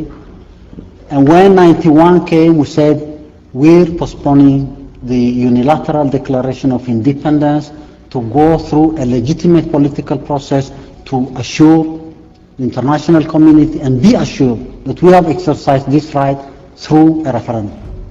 Then people were saying, well, a referendum could be expedited if the Ethiopian government agrees to the referendum process. We said no, not at all. We are not asking for the blessing of the Ethiopian government or anybody else for that matter. We would like to exercise this right through a referendum, and we would like the international community to come help us organize and witness the desire or the wish of our population. No one was invited to offer Eritrea independence in a silver platter, not at all. We rejected that all the way. We waited for 2 years after 1991, 1993, a referendum, fair and free choice of the population was expressed through that referendum. We got our independence. No one gave us our independence. We did not get our independence from anyone, not Ethiopia, not Somalia, not Sudan, or even the international community. The international community was there to witness an exercise of free choice of the Eritrean people. ስለ የአገሬ ፕሬዝዳንት ብዙ መናገር የሚቻል ቢሆንም እንኳ ሁሉንም ለመዳሰስ ጊዜም ስለማይበቃን አንዲት ለሁሉም ሚስጥር የሆነች አካሄድ ልጥቀስ። ሚስጥራዊነት። ሻዕቢያ በኢሳያስ አፈወርቂ አመራር ከሚታወቅባቸው አካሄዶች አንዱ ሚስጥራዊነት ነው። አንድ ጉዳይ ተግባር ላይ ሲውል እንጂ ሲወራለትና ጮክ ጮክ ሲባልለት አይሰማም። ወደ ተለያዩ የዚች ሀገር አካባቢዎች በምንንቀሳቀስበት ጊዜም የምናየው ይህንኑ የሚያንጸባርቅ ነው። ካለ እርዳታ ይህ ሁሉ ጦርነት፣ ይህ ሁሉ ጠባጫሪነት፣ ከዚህ ሁሉ ማዕቀብ ጋር በእንደነሳዋና በሌሎች ኮሌጆች የሚገኙ በ10 ሺዎች የሚቆጠሩ ወጣቶች ምግብ፣ ውሃ፣ መኝታ፣ መድኃኒትና ሌሎች ማቀላጠፊያዎችን በነጻ ሊያቀርብ የሚችል መንግስት የት ይኖራል? ሚስጥሩ አሁንም ሚስጥር ነው። በዓለም እንደነ ሌኒን፣ ማኦ፣ ሆችሚን፣ ካስትሮ፣ ማንዴላ ወዘተ የመሳሰሉ አብዮታውያን መሪዎችና አሳቢዎች በርካታ መጻሕፍት ተደርሰውላቸዋል፣ ተነቦላቸዋልም። እንዲያ ስለተደረገላቸውም ጀግንነታቸውና ጽናታቸው በመላው ዓለም እንደ ማጣቀሻና መመሪያ ሆኖ በማገልገል ላይ ይገኛል። የአገሬ ፕሬዝደንት ኢሳያስ አፈወርቂ እንደነሱ ስላልተጻፈላቸውና ስላልተወራላቸው እንጂ ከሀገራቸውና ከሕዝባቸው ባሻገር የአፍሪካ ሕዝብ ሰላም፣ ፍትህና እኩልነት እንዲያገኝ በክልሰ ሐሳብና በተግባር ያስተማሩ የተሞክሮና የእውቀት ባለቤት ናቸው። ለ60 ዓመታት የበላይ የመሆን አባዜንና ግፍን የታገሉና አሁንም ገና በመታገል ላይ የሚገኙ ጀግና ናቸው። ባልሳሳት በዓለማችን በብቃታቸውም ቢሆን ድንቅ ያስባለ ዝና በመጎናጸፋቸው የተዘመረላቸው ዕውቅ የአገር መሪዎች ሁለንተናዊ ምሁራዊ፣ ፖለቲካዊና ወታደራዊ ቁመና ነበራቸው ለማለት አያስደፍርም። እረናውም አንዳንዴስ እነዚያ ታሪካቸውን የሚያስቡ የሚሞገሱበት የላቀ ይሆናል። ፕሬዝደንት ኢሳያስ ግን ከዋናዎቹ የጥንካሬ ኃይሎች ጎኖቻቸው ብቃታቸውም ሆነ ግርማዊነታቸው ካለምንም ጥርጣሬ የእውቀታቸው አድማስ ጥልቀቱና ጠቃሚነቱ ሳይሆን አይቀርም። በፕሬዝደንት ኢሳያስ አካላት ውስጥ የታመቁት የድል ሚስጥሮች የርዕሰ ኃያልን ኮንስፓይረሲ ቲዮሪን ለማክሸፍና ለማሸነፍ የታለፉት ገድሎችና ጥበቦችስ በማንና መቼ ይሰነዱ ይሆን? ፕሬዝደንት ኢሳያስ ከኤርትራ ማርና ሬት እስከ ሁሉም የአገርና አገራዊነት ሆነ ሚስጥርና የአይበገሬነት ነጎድጓዳዊ ጉዞ ማጨናገፊያ ሽረባዎች ዘወትር የጦርነት ቁንጮ ነበሩ። ገና እየቀጠሉም ይገኛሉ። አመሻሽ ላይ ቀጣይ ትውልዶች ሲማሩበትና ሲያጣቅሱት የሚኖር የዝክሮቻቸው ዶሴንና ትውስታዎቻቸውን የሚሰንድ መጽሐፍ በልሳናቸውና በብዕራቸው ይተውልን ይሆን? መጠበቃችን አይቀሬ ነው። ፕሬዝደንት ኢሳያስ በትዕግሥትና በጊዜ ዘወትር ጠላቶቻቸውን የሚያሸንፉና የሚያስደነግጡ፣ እሳቸው ራሳቸው ግን በምንም አይነት ተአምር ተሸንፈውና ደንግጠው የማያውቁ፣ በእኔ ቀመር እሳቸው ዘወትር ሁሌም ከመማር የማይቦዝኑ ምሁራን፣ አንባቢ፣ ተንታኝ፣ ትንቢተኛ፣ ልባም፣ አስተዋይ፣ የተረጋጉ፣ የማይጨነቁ፣ በችግር ጊዜ መላልሶ ስለታምነታቸው የሚጨምር ድንቅ ፖለቲከኛ፣ የጦርነት ዕቅድ አውጭ፣ የገዛ ራሳቸው ችሎታና የራስ መተማመን ባለቤት መሆናቸው ይሆን? በእርግጥ ሚስጥሩ ከዚህ የሚያልፍ አይደለም። የኤርትራዊት እናት ማኅፀን ወርቅ የሆነ ዜጋ ነው የወለደችው። ካለምንም ጥርጣሬ ለኤርትራ ተወልደውላታል። እሳቸው ዳግም ሊወለዱ የማይችሉ ገና ያልተዘመረላቸው፣ ለአፍሪካም ቢሆን መመኪያ የሚሆኑ የዝነኞች ዝነኛ ናቸው። አሁን ጥያቄ ነው የማቀርብላችሁ። በጠብ አጫሪነት የተከበበ መሪ ቀርቶ ተራሱ ሆነህም ይህን ያህል ብዛት ካለው ጠበንጃ ጋር ሰላም መባባል ምን ያህል ሜትር ርዝመት ያለው አንጀት እንደሚያስፈልግ ወይንም ስንት ሊትር ሐሞት እንደሚጠይቅ አጣይቁ። እኔም ብለው ግን አይደለምና ሰው አንበሳ ራሱ እንኳን በፍርሃት ራሱን አዙሮት በወደቀ። በሉ መልካም ትውውቅ ያድርግልን። እኚህ የሚታዩአችሁ ኤርትራ በተፈጥሮ የተሰጧት በአላፍ የሳህል ሰማዕታት የሚንቀሳቀሱ ነቢይ የኤርትራ ፕሬዝደንት ናቸው። ማይ ፕሬዝደንት።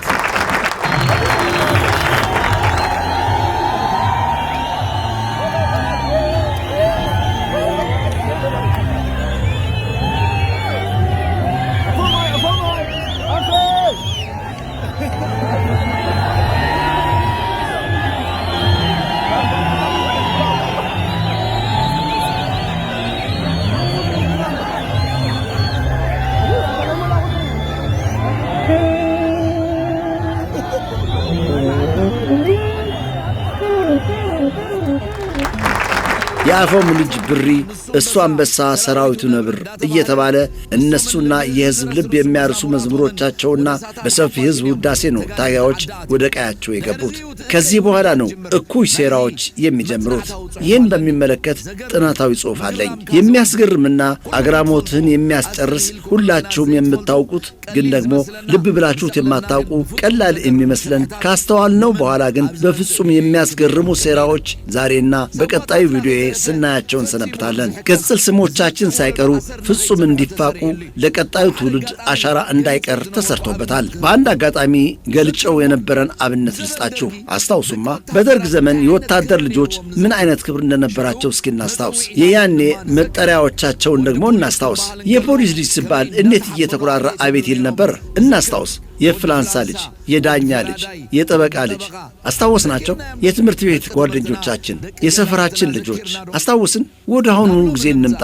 የዛሬው ትውልድ አባቱ ፖሊስ በመሆኑ የፖሊስ ልጅ የሚባል ወጣት አለን? አባቱ ዳኛ በመሆኑ የዳኛ ልጅ የሚባልና እንዲባል የሚፈልጋለን? አባቱ የከተማ አስተዳደር ወታደር በመሆኑ አባቱ ጠበቃ በመሆኑ የጠበቃ ልጅ የሚባልና መባል የሚፈልጋለን? በወላጁ ሥራ የሚጠራ ምን ያህል አለ ከተባለ መልሱ የለም ነው። አሁን ወደ ኋላ መለስ ብላችሁ ይህ አጠራር በመቼ ጊዜ እንደተበጠሰ ደግሞ አስታውሱ። የኤርትራ እሴቶች መመታት ከመጀመራቸው ጋርና በእነዚህ በምናውቃቸው ሾረፋ ለቃሚዎች ሰማዕቶቻችን ሲሰደቡ አብያተ ክርስቲያንና መስጊዶች መሰደብና መደፈር ከመጀመራቸው ጋር ነው መልሱ። ሰፊው ሕዝብ የሚመካበትና ከእትብቱ ጋር የሚያገናኙት እሴቶችን ማጥቃት በዕቅድ ከመጀመሩ ጋር ነው መልሱ። ልክ ነህ አሃ አላቸው አይደል? አጠገባችሁ የፖሊስ ልጅ ካለ አባትህ ፖሊስ በመሆኑ ሕግ የሚያስከብርና ኅብረተሰብን የሚጠብቅ ዋስ በመሆኑ ኩራት ይሰማሃልን? ነው ወይስ አባቴ ሰው የሚያስር ነው በማለት በስሙ እንዳትጠራ ትጠነቀቃለህ ብላችሁ ጠይቁት። ይህንን ነው በሩ በዲዛይን የሰሩበት። ጀግና አልባ ሊያደርጉ በዲዛይን ሰርተውበታል። ባለፉት 10 ዓመታት ሾረፋ ለቃሚዎች ያሰራጩት በፕሮፓጋንዳ መረብ አደገኛ ዘመቻ ያነሳሳ እጅግ ብዙ ባጀት የሚመደብለት መርዘኛ ዘመቻ ነበረ። ኢሳያስ ፎቶ እንዲለጠፍ አይፈልግም። ስለሱ አጻፉ። ፎቶን በብዛት አትጠቀሙ። መስሪያ ቤቶች የመሪያቸውን ፎቶ እንዳይሰቅሉ፣ በትምህርት ቤቶችማ ደግሞ በባሰ መልኩ የፕሬዝደንት ፎቶ እንዳይለጠፍ፣ የጀነራል ስብሐት ኤፍሬም የውጩ የጀነራል ፊሊጶስ ፎቶ እንዳይለጠፍ እንዲታጠፍና ስለ እነሱ እንዳይወራ መጽሐፍ አጻፉላቸው፣ አይወዱም፣ ደስ አይላቸውም በማለት ሕፃናት በገዛ ታሪካቸው እንዲፈሩ፣ ከጀግኖቻቸው እንዲርቁ፣ እትብታቸው ከታሪካቸው አቅጣጫ እንዲለይ ተሰርቶበታል። ጀግና ሲሰዋ ለረጅም ጊዜ እንዳናዝንለት፣ በዚያው እንድንረሳው፣ ስለሱ እንደማይጻፍ ምናልባት ዲያሪ ቢተው እንጂ የሚነበብ ታሪክ እንደማይኖረው፣ በዚያውም የመከባበር ባህላችን እንዲላላ ያኔ በአገር ቤት ያደገና በስደት ያደገ ሕፃን ጀግናው ሲሰዋበት ምንም ነገር የማይሰማው ትውልድ ሆኖ ያድጋል ማለት ነው። የእንዲህ አይነቱ ዘመቻ አደገኛነት የገባቸው ልሂቃን ድሮ የተናገሩትን አዳምጠን እናጠናቅ። ጀግኖቿን የማታከብር አገር የሰነፎች አገር ናት። ጀግኖቿን የማታከብር አገር ቀጣይነት የላትም ይላል አብርሃም ሊንከን። በጀግኖቿ የማትኮር አገር ከአጭር ጊዜ በኋላ የምትመካባቸው ጀግኖች አይኖራትም። ዊንስተን ቸርችል። ጀግኖች የሌላት አገር ድሃ ናት። ይበልጥ ድሃይቱ ግን ያቺ ጀግኖች እያሏት የማታስታውሳቸውና የማታከብራቸው አገር ናት። ማርኩስ ሊቪየስ ሲሴሮ። ስለዚህ ሁልህም የማኅበራዊ ሚዲያ ተሳታፊ የማኅበራዊ ሚዲያ ገጾችን በጀግኖች ፎቶ ሙላቸው ወዳጄ። ዝኽልክለካን ተመጺ ድማ ደፋኢልና ንሪኦ ጽምደሎሚ ጽምደቀደም ጽምደቀጻሊ ኣብ ሰውራና ዝነበረ ዕዉት ትማሊ ንፍሕ ዜጋ ኣውራጃ ኣይበሊ ሚሩ ዓለት ሃይማኖት ንፍቕሪ እዩ ንሰላም ዕቤት መትከል ጽምዶ ንጹር መርገጺ ሓደ ራእይ ዘይቅየር ድምፂ ንጹር ዜጋ ተመሳሳሊ ሓያል ህዝቢ ዓለይ በዓሊ ጽሑፋት ሰሎሞን በርሀ ያዕቡድን እንዲም ሓንቲ ዝመሰጠትን ጽሕፍቲ ካብ ሰሎሞን በርሀ ምጽኤልኩም ኣለኹ። እጅግ የተሞከሩና ባለዝና እንደነ ጀነራል አማን ሚካኤል አንዶም፣ መርዕድ ንጉሴ፣ ሁሴን አህመድ፣ ደምሴ ቡልቶ፣ አበራ አበበና ሌሎች ይመሩት የነበረው የኢትዮጵያ ሰራዊት ዛሬ በምርኮኛ ፊልድ ማርሻል ከሚመራበት ደረጃ ላይ መውረዱ የኢትዮጵያን ሰራዊት ውድቀት ከየት ወዴት አጉልቶ የሚያሳይ ነው። ከብልጽግና ሰራዊት አዛዦች አብዛኞቹ ምርኮኞች የነበሩ ናቸው። የብልጽግና ፓርቲ መስራች ተብሎ የሚነገርለት አባዱላ ገመዳ ራሱ ኤርትራ ውስጥ ምርኮኛ እንደነበረ ስታውቁ ይሆን? የማታውቁ ከሆናችሁ ይኸውላችሁ አባዱላ ገመዳ። ፊልድ ማርሻል ብርሃኑ ጁላ ምርኮኛ እንደነበረ ታውቃላችሁን? የማታውቁ ከሆናችሁ ይኸውላችሁ ሰነድ።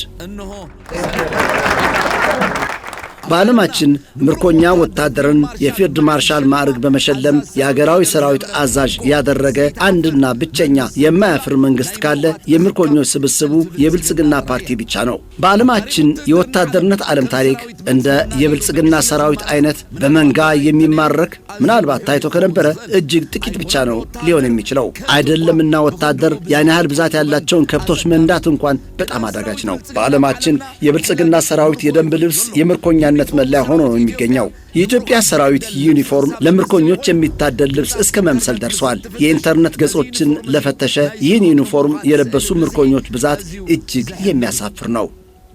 የኃይለ ሥላሴንና የደርግን ሰራዊት ለማየት የበቃ ትውልድ በተለይ ወታደር የነበረ እንዲህ መሰሉን አሳፋሪ የብልጽግና ሰራዊት ሲመለከት ወይ ኢትዮጵያ እያለ በቁጭት እንደሚርሰለሰል የታወቀ ነው። ጠላትህም ቢሆን ጀግንነቱ፣ ጠንካራ ጎኑ፣ ጉብዝናው፣ ችሎታውና ብቃቱን ልታደንቀው የሚገባ ነው። ይህ የኤርትራ ሕዝብ ባህል ነው። ጀግናን ያደንቃል። የኢትዮጵያ ሰራዊት በኃይለ ሥላሴም ሆነ በደርግ ዘመን ብቃቱ በርግጥ የሚደነቅ ሰራዊት ነው የነበረው። ከታሪክ ባህር ውስጥ አንድ ጠብታ ታሪክ እናንሳ። የኃይለ ሥላሴን ሰራዊት ከብልጽግና ሰራዊት ጋር እያወዳደርን ለማየት ብቻ ሳይሆን የኢትዮጵያ ሕጋዊ ወረራና ዝርፊያ በኤርትራ ላይ ለማረጋገጥ ሰለባ የሆነ የኢትዮጵያ ወታደር ያሳለፈውን መራራ ሁኔታና የከፈለውን ከባድ ዋጋ ለማስታወስ ጭምር ነው። አንዲት ፊልምም ልትሰራ የምትችል በወታደራዊ ሳይንስ በቆራጥነት የምትገለጽ የአንድ ሻለቃ የነበረ መኮንን አሳዛኝ ታሪክ ላንብብላችሁ። ደርግ ዝነበረ ሰራዊት ተደንግጥ ዛንታ ኸንብበልኩም። መስከረም 15 ቀን 1976 ዓ.ም የሕዝባዊ ኃይል ታጋዮች በናዕፋ መሽጎ የነበረውን አንድ የኢትዮጵያ ሰራዊት ንዑስ ኃይል ከበባ ውስጥ አስገቡት። በናዕፋ የተከበቡት ወታደሮች ብዛት ዘግይተው በጃንጥላ ወርደው የተቀላቀሏቸውን የአየር ወለድ አባላት ጨምሮ ከ450 የሚበዙ አልነበሩም። ሆኖም እጅግ የሰለጠኑና ተሞክሮ ያላቸው ከፍተኛ የመዋጋት ብቃትና ወኔ የነበራቸው ከሁሉም በላይ ደግሞ ለወታደር ክብር ሲሉ የሚወድቁ እጃቸውን የማይሰጡ ቆራጥ ወታደሮች ነው የነበሩት። እነዚህ ወታደሮች አሁን በዘመነ ብልጽግና እያየነው እንዳለነው አሳፋሪዎችና እንደ ዝንብ በመንጋ እንደሚረግፉባቸው ፎቶዎች ተማርከው እንደ ቡፋሎ በአላፍ የሚነዱ አይነት አልነበሩም። በህግደፍ ምርምርና ስነዳ ክፍል ታቅበው የሚገኘው ለበላይ ኃላፊዎች የሚተላለፉ የየቀኑ የዘመቻና የውጊያ ሪፖርቶች ያቀፉ ፋይሎች ናቅፋ በከበባ ውስጥ በነበረችበት ወቅት ከነዚያ ቆራጥ ወታደሮች ይተላለፉ የነበሩትን የቴሌግራም መልእክቶችን ይዞ ይገኛል።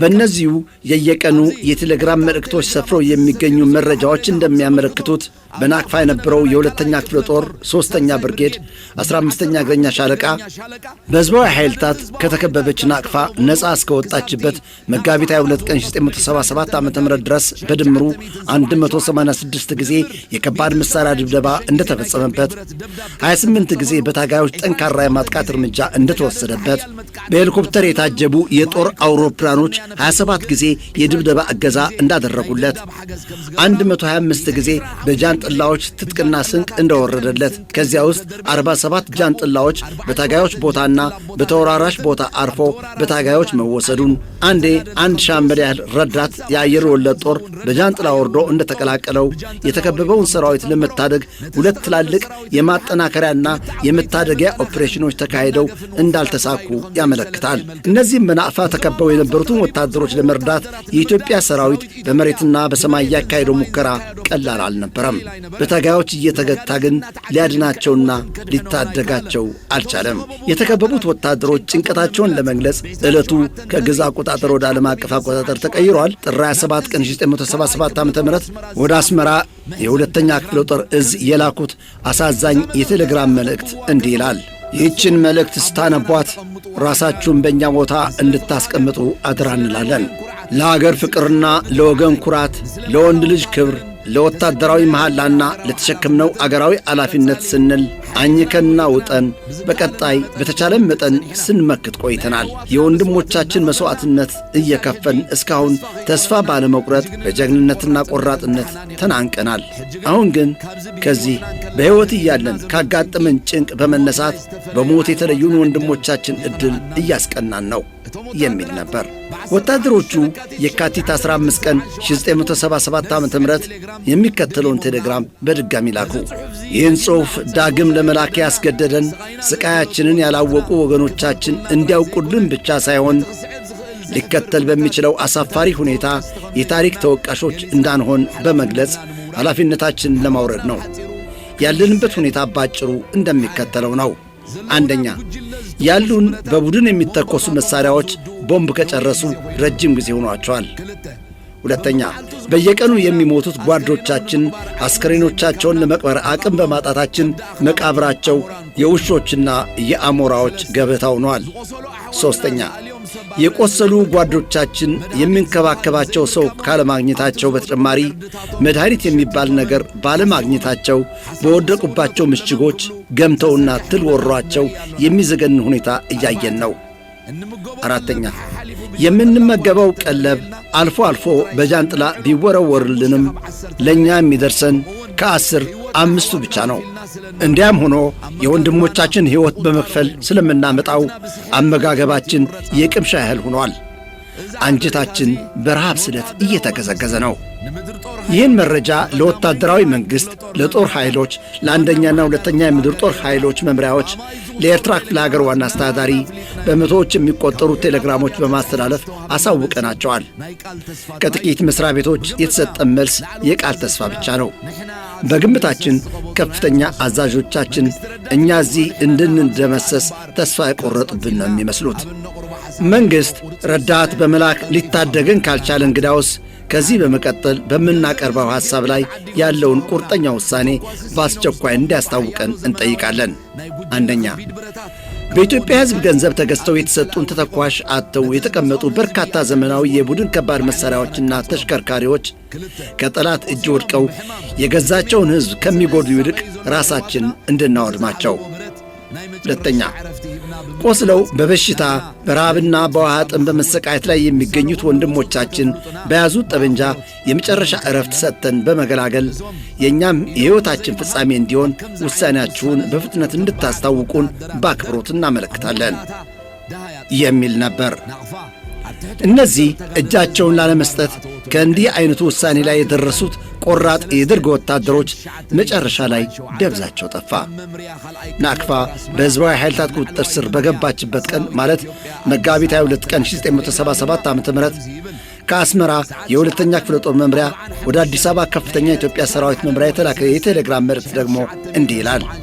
መጋቢት 21 ቀን 1977 ዓ.ም በ1 ሰዓት ከ45 ደቂቃ ላይ ለአጭር ጊዜ ግንኙነት አቋርጦ የነበረውና ከ4 ሰዓት ጀምሮ ከባድ ውጊያ ላይ የዋለው የ15ኛ ሻለቃ ጦር ከመጋቢት 21 ቀን 1977 ዓ.ም በወታደራዊ ሰዓት አቆጣጠር ከ1830 በኋላ የሬዲዮ ግንኙነት ጨርሶ አቋርጧል።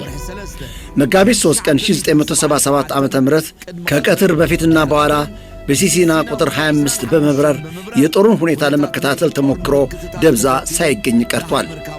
የክፍለ ጦር መምሪያ የዚህን ደብዛው የጠፋውን ጦር ሁኔታ ለማወቅ እስከ መጨረሻ የሚጥር መሆኑን ይገልጻል። ኢትዮጵያ በኃይለ ሥላሴ ዘመን እንዲህ የመሳሰሉ እስከ መጨረሻ ጣፈንታቸው የሚዋጉ ወታደሮች ናቸው የነበሯት። ሆኖም ግን ድል አልቀናቸውም።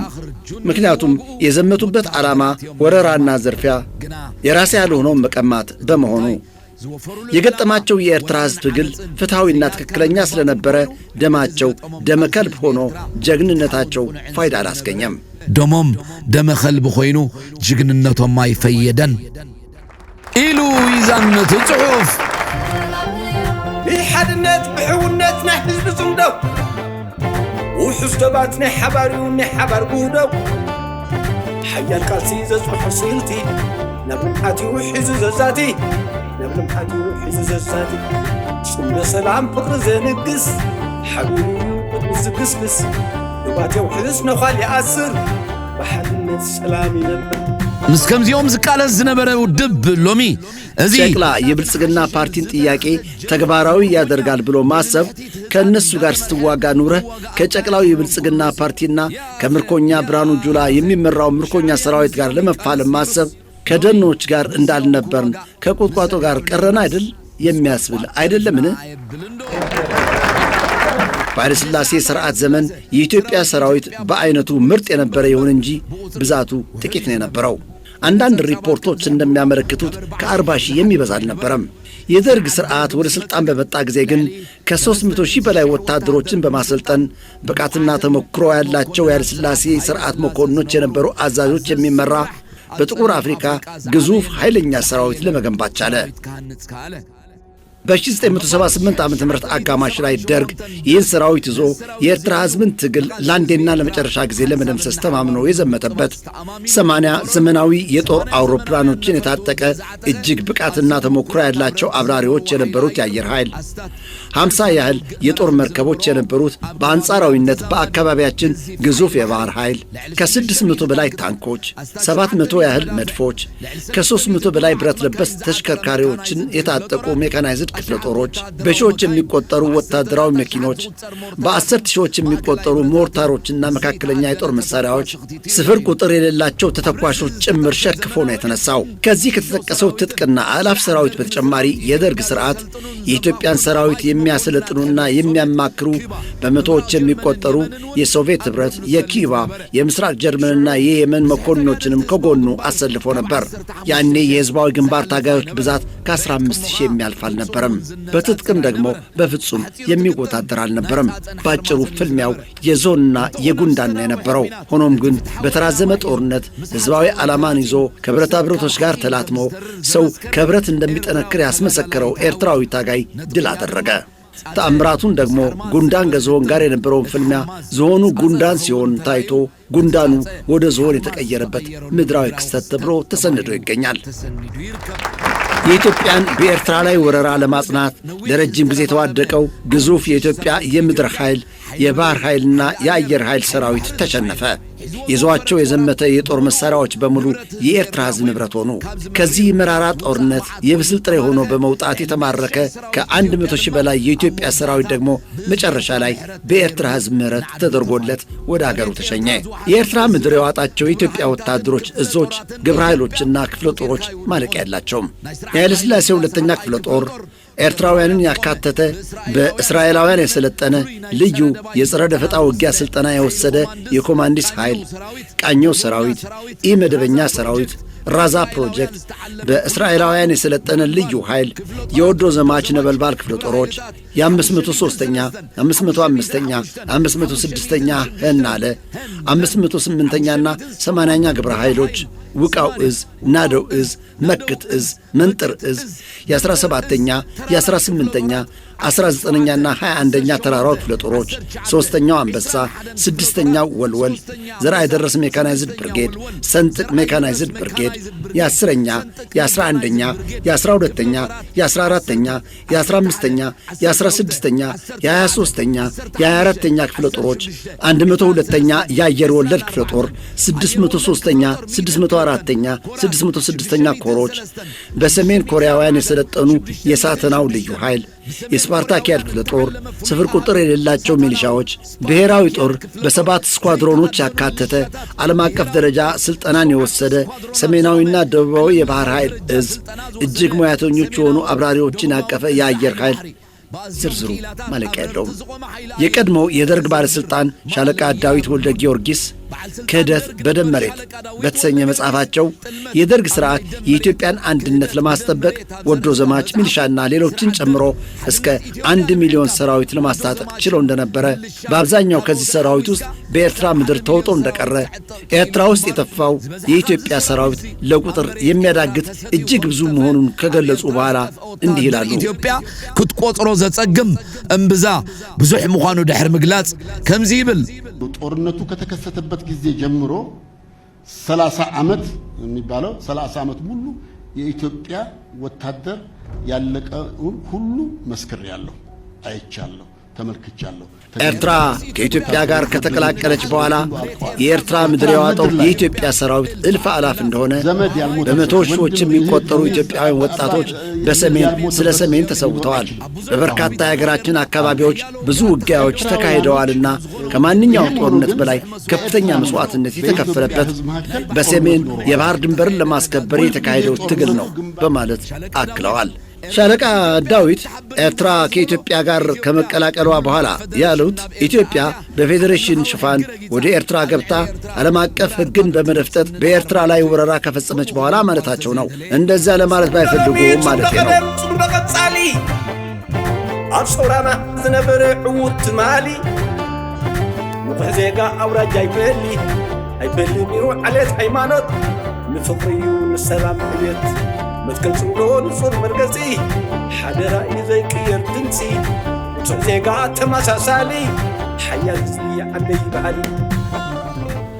እነዚህ ኤርትራ ውስጥ ያለቁት አላፊ የኢትዮጵያ ወታደሮች ኤርትራ መሬቷና ባህሯ እንጂ ሕዝቧ አያስፈልገንም የሚለውን ሕዝብን በማጥፋት የሌላውን መሬትና ባህር የመውረር ስስትና ጭካኔ የተመላበት ዓላማ ለማሳካት ተገቢ ያልሆነ ዋጋ የከፈሉ በተረት ተረት ላይ የተመሠረተ የተዛባ ኢትዮጵያ ታሪክ ሰለባ የሆኑ ናቸው። እንዲህ መሰሉ እልፍ አላፊ የኢትዮጵያ ሰራዊት የተዋጡበት፣ በመቶ ሺዎች ምልምል ወታደሮች ያለቁበት በአፍሪካ ታሪክ ረጅሙና የመረረ ጦርነት ታልፎ ዛሬ ጨቅላዋ የብልጽግና ፓርቲ የመንደር ፖለቲካዋን የኢትዮጵያ ሕዝብ ከነቃበት በኋላ ምናልባት ኢትዮጵያዊት ብመስል ወይንም ለዕድሜ ማራዘሚያነት ቢጠቅመኝ በማለት ቀይ ባህርና አሰብ እያለች ከአቅሟ በላይ ስትደሰኩር መስማት እጅግ የሚያስቅ አይደለምን? እንዲህ አይነት ጨቅላነትና ቀልድ ከነዚያ የኢትዮጵያ በኤርትራ ላይ ወረራን ለማጽናት ለረጅም ዓመታት ከተረባረቡትና ብዙ መከራና ጭንቅ ካጋጠማቸውና ከፍተኛ ዋጋ ከከፈሉት በመቶ ሺዎች የሚቆጠሩ የኢትዮጵያ ወታደሮች በላይ ነው። ብልጽግና እነዚህ ቆራጥ ኃይለሥላሴ ወታደሮችም ሆኑ ግዙፉ የደርግ ሰራዊት ያላሳኩትን ሕልም አባታችን ተባረከ እኛም ተደገምን የሚሉ ምስኪን መንጋዎችን አዝምታ ቀይ ኮፍያ አጥልቀው በጠራራ ፀሐይ ሰልፍ የሚያካሂዱ ተቃዋሚዎችን እንኳን መመልከት የማይችሉ ድሮኖችን ተማምና የብልጽግና ወንጌል አምላክን ይዛ ልታስፈጽመው፣ ለዚያውም ሻዕቢያ በሕይወት እያለ ከዶንኮሆተ ታሪክ ጋር የሚመሳሰል ድንቁርናና እብደት ነው። ዶንኮሆተ ማን ነው? ስፔናዊ የሰርቫንተስ ደራሲ በ1590 ዓመተ ምህረት አካባቢ የፈጠረው ልብ ወለዳዊ የዶን ኪሆቴ ገጸ ባህሪ የአርበኞችን ጀብዱ የሚተርኩ በርካታ መጽሐፍትን በማንበብ አእምሮውን የሳተ ነው። ፍጹም ሰላማዊ በሆነ ሁኔታ የሚያዋጋ ሁኔታና ምክንያት በሌለበት ጊዜ ደግሞ የከሳ ፈረስ ላይ ወጥቶ እንደነሱ ጀብድ ለመፈጸም ይነሳል። በጭንቅላቱ የቀረጻቸው የሌሉ ጠላቶችን እየተፋለመ በፋንታዚ ድሎች በደስታ እየዘለለ በየቦታው ከተንከራተተ በኋላ ግን ከህልሙ ነቅቶ ወደ ጤነኛ ኩነቱ ይመለሳል። በዶን ኪሆቴና በበሻሻ ልጅ እብደት መካከል ያለው ልዩነት ዶን ኪሆቴ የድል ታሪክ ለመድገም በገዛ ራሱ ስሜት የፈነጨ ሲሆን፣ ብልጽግና ግን የወደቦች ኢምፔሪያሊዝም እንመሰርታለን በሚሉ እብዶች ትዕዛዝ የተደጋገመ ሽንፈትን ታሪክ ለመድገም ማሰቡ ነው። ክሽፈትን ከመደጋገም የከፋ እብደት ምን ሊኖር ይችላል? ስለዚህ እናንት ባህር የሚል ቃል ጭንቅላታችሁ ውስጥ ያለች ኢትዮጵያውያን ይህችኑ የአወል ስዒድ አንዲት የሞኖሎግ ስንኝ ልጋብዛችሁ። አወል ስዒድ ሓንቲ ነግሕ ሞኖሎግ ክጋብዘኩም። ንስዓሮ ብንቕሓት ስራሕ ይስኣን ሰይጣን ሃዲእና ንፍለዮ ተሓውን ትዲንን ደረት እንተሕሊፉ ገን ቦታ ይቀየሩን ዓዳልን ደንደንን ከንቲባ ባሕርሎ ኣብ ውሽጥን ግዳምን أملو النفس دم أبقل عن قوبزن هزبي شمقلنيو شعبياي أرغن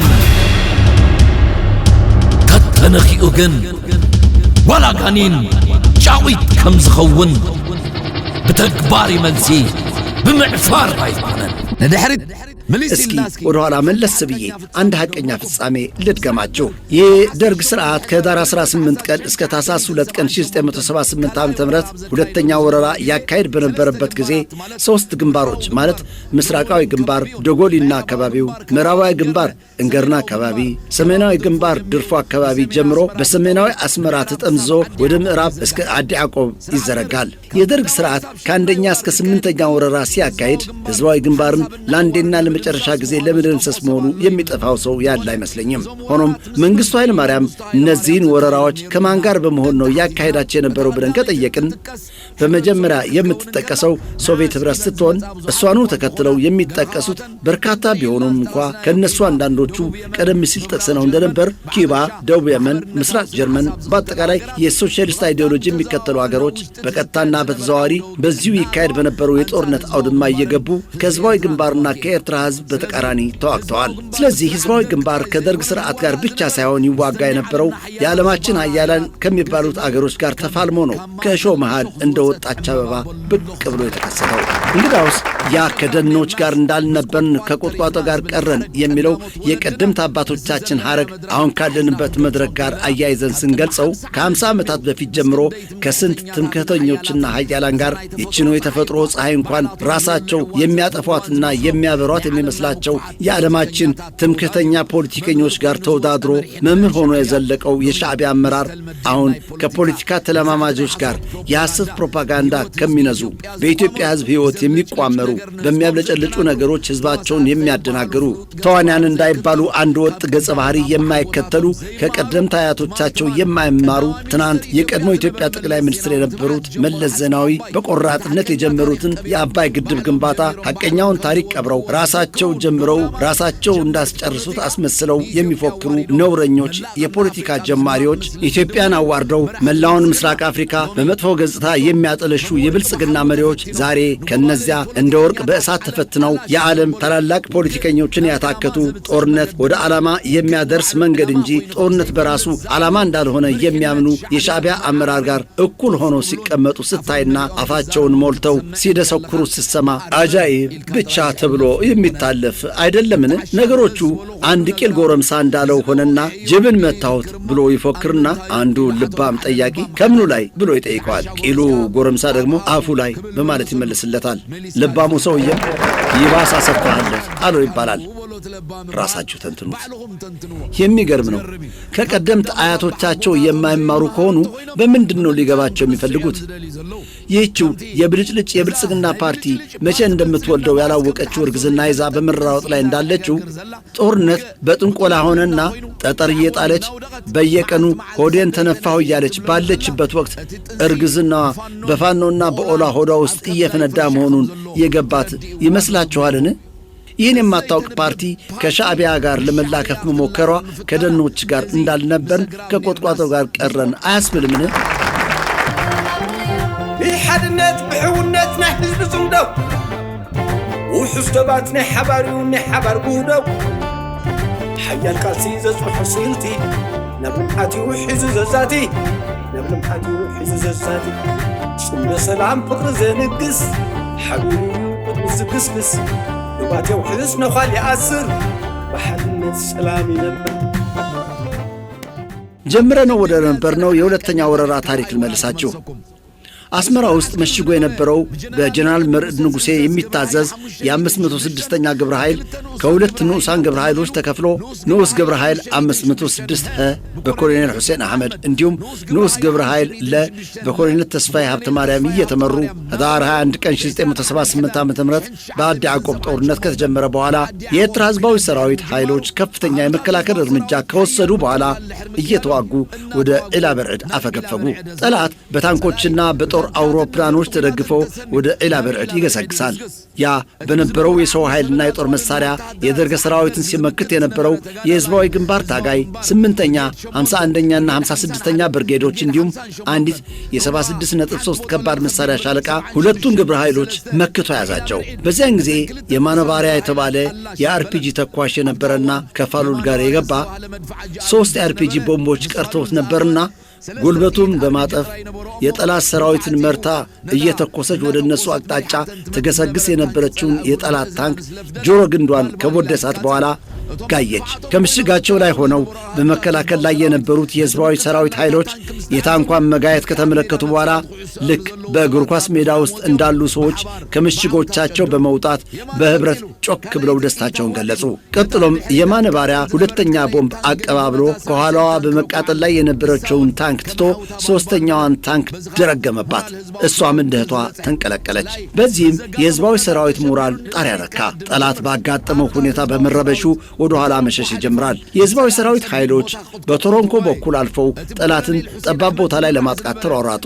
ያ በኮሎኔል ሁሴን አህመድ ሲመራ የነበረው ንዑስ ግብረ ኃይል 506ኛ ከህዝባዊ ግንባር ሜካናይዝድ ኃይሎች ጋር እጅግ ከባድ የሆነ ወታደራዊ ውጥረት ውስጥ ገባ።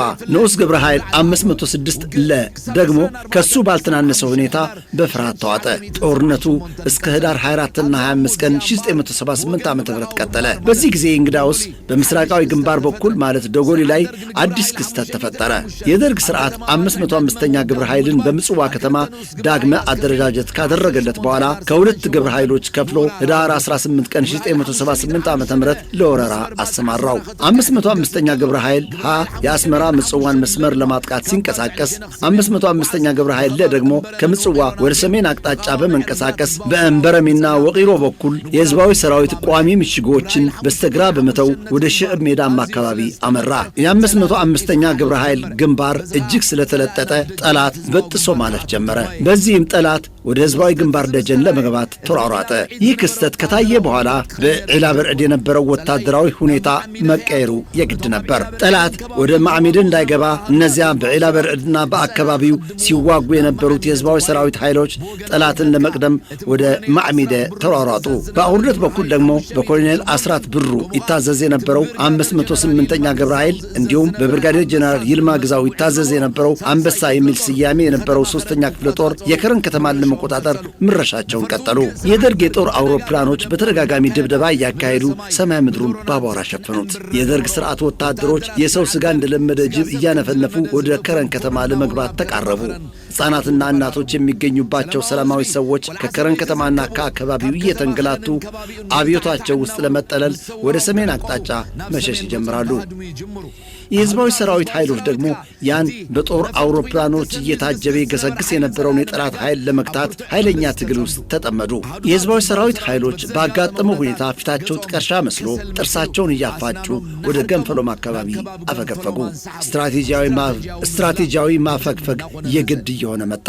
በእንዲህ አይነቱ ሁኔታ እንግዲያውስ ይካሄድ ከነበረው ጦርነት ውስጥ ገብቶ የህዝቡን እንግልትና የህዝባዊ ሰራዊት ምከታን በጥልቀት ሲከታተለው የነበረው የህዝባዊ ግንባር አርነት ኤርትራ ምክትል ዋና ጸሐፊ ታጋይ ኢሳያስ አፈወርቂ ራሱን እያወዛወዘ በጣም ነው የማዝነው፣ በሐዘኔ ውስጥ ግን ይበልጥ እጠነክራለሁ፣ ስለታም እሆናለሁ እንጂ አልዶለድምም በማለት በስሜት ንዴቱን ገለጸ።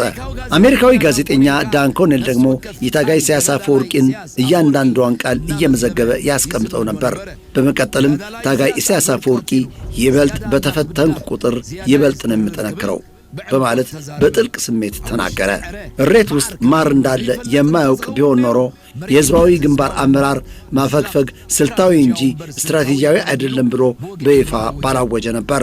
ከእሬት ማር ማፍለቅ የሚችል መሆኑን ስላመነ ደግሞ ከአስመራ ደጃፍ ወደ ሳህል ተራሮች ተመለሰ። ዳግም ለ10 ዓመታት በሳህል ተራሮች ለመስፈር በማለት ያጠቃልላል ጽሑፉ።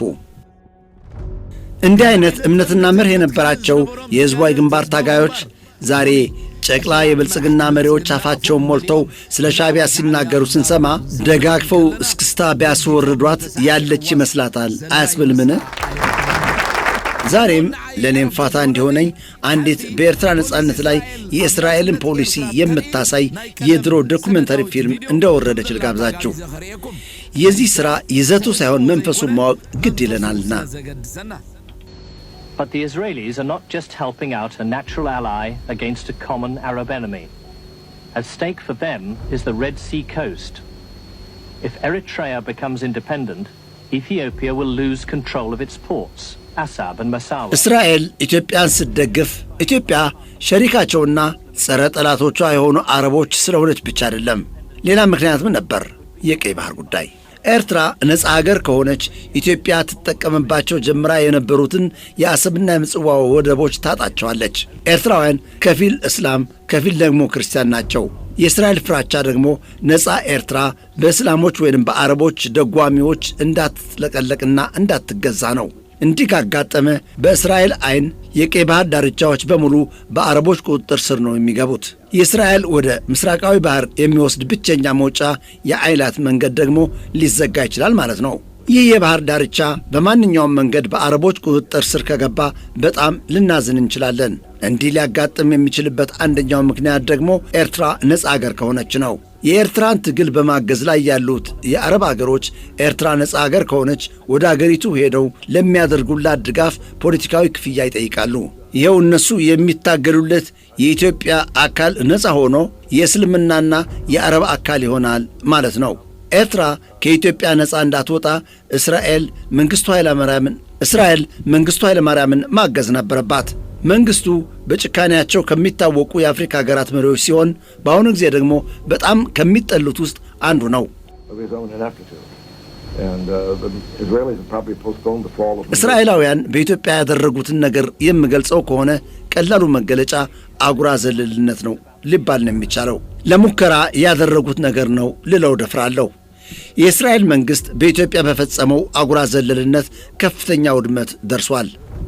ያካሄዷቸው ጀብደኝነቶች የተሳሳቱና ከሐቅ የራቁ ናቸው። በመውደቅ ላይ ያለን ሥርዓት ከመደገፍ የባሰ ሞኝነት የለም። እስራኤል ለመንግስቱ ባደረገችለት ድጋፍ የሥልጣን ዘመኑን ለ6 ወራት ብቻ ነው ልታራዝምለት የቻለችው። In Ethiopia, I think they miscalculated very seriously. There's nothing sillier than to rush to support a leader who's practically fallen of his own ineptitude. And the Israelis have probably postponed the fall of Mengistu by 6 months, but I think that's about all they could. ይህን ኤርትራ አረባዊት አገር እንዳትሆን የሚለውን የእስራኤል ስጋት የአገሬ ፕሬዝደንት ለራሳቸው ለአረቦች የሰጧቸውን መልስ ደግሞ ሰምተን እንመለስ። ፕሬዝደንት ኢሳያስ መልሱ በመቀጻል ምስልምና ቀድሞ ኣብ ወሽመጥ ዓረብ ምምጽኡ ከምኡውን ክርስትና ቀድሞ ኣብ ኤውሮጳን ካልኦት ክፍላት ዓለማትን ምዝርግሑ ኣብ ሃገርና እግሪ ምንባሮም ገሊጹ ሃገርና ካብ ወጻእ ዝመጽእ ምስልምናን ክርስትናን ከምዘየድልያ ኣረጋጊጹ ዝኾነ ስነ ሓሳብ ዶብ ሰጊሩ ኣብ ህዝብታት ጸቕጢ ዝገብር እንትኾይኑ ዘይሩ ምስሕፋሕን ዘይርጉእ ኩነታትን ስለ ዘስዕብ ዕሽሽ ምባሉ ብሕሉፍ ተመክሮና ከም ዘይምጥቃም ኢሉ ፕሬዚደንት ኢሳያስ ብዛዕባ ኣባልነት ኤርትራ ኣብ ማሕበር ሃገራት ዓረብ ተሓቲቱ ልክዕ ከምቲ ኣብ ጉባኤ ውድብ ሓድነት ኣፍሪካ ዝገለጽክዎ ኣብዚ እውን ኣባልነት ኤርትራ መንነት ንምድላይን ንምርግጋፅን ኣይኮነን ኢሉ ብዛዕባ ፀጥታ ከባቢና ኣመልኪቱ ከዓ ፀጥታ ቀይሕ ባሕሪ ንኩለን ናይ ዝኸባቢ ሃገራት ዘገድስን ኣብ ልዕሊኡ ዝውሰድ ስጉምቲ ንኩለን ዝትንክፍን ምዃኑ ሓቢሩ ኩለን ብሓባር ምእንቲ ክጥቀማሉ ክትሓጋገዛን ሰላምን ርግኣትን ከስፍናን ኣለወን ኢሉ ሓድነት ሃገርና ልዕሊ ኩሉ ኮይኑ ናይ ቀቢላን አውራጃን ሰልፍን መስራት ከም ዘይከአል አረጋግጡ ኣብ ኤርትራ ኤርትራ ውስጥ የጎሳና የአውራጃ ፓርቲ መመስረት ክልክል መሆኑን አረጋግጧል። ለዚህ ማሟያ የሚሆን ዛሬ ትንሽ ሚስጥር አወጣለሁ። በኃይለ ሥላሴ ጊዜ በቃኘው ስቴሽን በአሜሪካ ተጋብዘው ከሜዳ የገቡት ታጋይ ኢሳያስ አፈወርቂ ከቀረቡላቸው ነጥቦች አንዱ እኛ ጸረ እስልምና ትግል ነው የምናካሄደው በልና የሚያስፈልግን እገዛ እናደርግልሃለን የሚል እንደነበር ብንነግራቸውስ የሰጡት መልስ ደግሞ እንዲህ የሚል ነበር። እኛ ለኤርትራ ነጻነት የምንታገል ታጋዮች ነን፣ የሁለቱም ሃይማኖቶች ተከታዮች ነን። ደግሞ ከማንኛውም ዓለም የተቀበልነው ክርስትና የለም፣ ከማንኛውም ዓለም የተቀበልነው እስልምናም የለም። ሁለቱም ሃይማኖቶች በኤርትራ አገር በቀል ናቸው። ስለዚህ ኤርትራ በገዛ ራሷ ተቃራኒ አትዋጋም የሚል ነበረው። አሜሪካኖቹ አስብበት ብለው ከሸኟቸው በኋላ ደግሞ ወደ ባርካ ተመልሰው 50 ዓመታት ለሁለቱም ሃይማኖቶች የተሰዉ መሪ ናቸው። የኢማራት በኤርትራ ላይ ጥላቻ ለአረባዊ ሥርዓት የበላይነት አለመንበርከኩና የኤርትራን እስላምና ክርስቲያን በችርቻሮ ከፋፍሎ የሚሻጡን መሆኑ ትፈልጡ ነው። በሉ ይሄ ንቅንቅ የማይል የአንድ ሰው መርህ ነው እስካሁን የማዕቀብና የሴራዎች ሰለባ አድርጎን የሚገኘው። 60 ዓመት አንጅታቸውን አጥብቀው ኮንጎ ጫማቸውን ሳይቀይሩ በዋናነት ቀበቷቸው ሳይፈታ ዓለምን የተፋለሟት ጥቁሩ የአገሬ መሪ ይህ የሚታያቸው ጽምደሎሚ ጽምደቀደም ጽምደቀጻሊ አብሶራና ዝነበረ ዕውት ማሊ ንኩሕ ዜጋ አውራጃ ይበሊ አይበልሚሩ ዓለት ሃይማኖት ንፍቅርዩ ንሰላም ዕቤት መትከል ጽምዶ ንጹር መርገጺ ሓደራ እዩ ዘይቅየር ድምፂ ንጹሕ ዜጋ ተመሳሳሊ ሓያል ህዝቢ ዓለይ በሃሊ በሉ ናብ ምዝዛም ገጽና እንዲና መፋነው ኾነና ግን ሓጸርቲ ዜናታትን መዘናጊዒታትን ጌርና ክንፋኖ ኢና። በአፋር ክልል በኩልስ ምን እየተባለ ነው?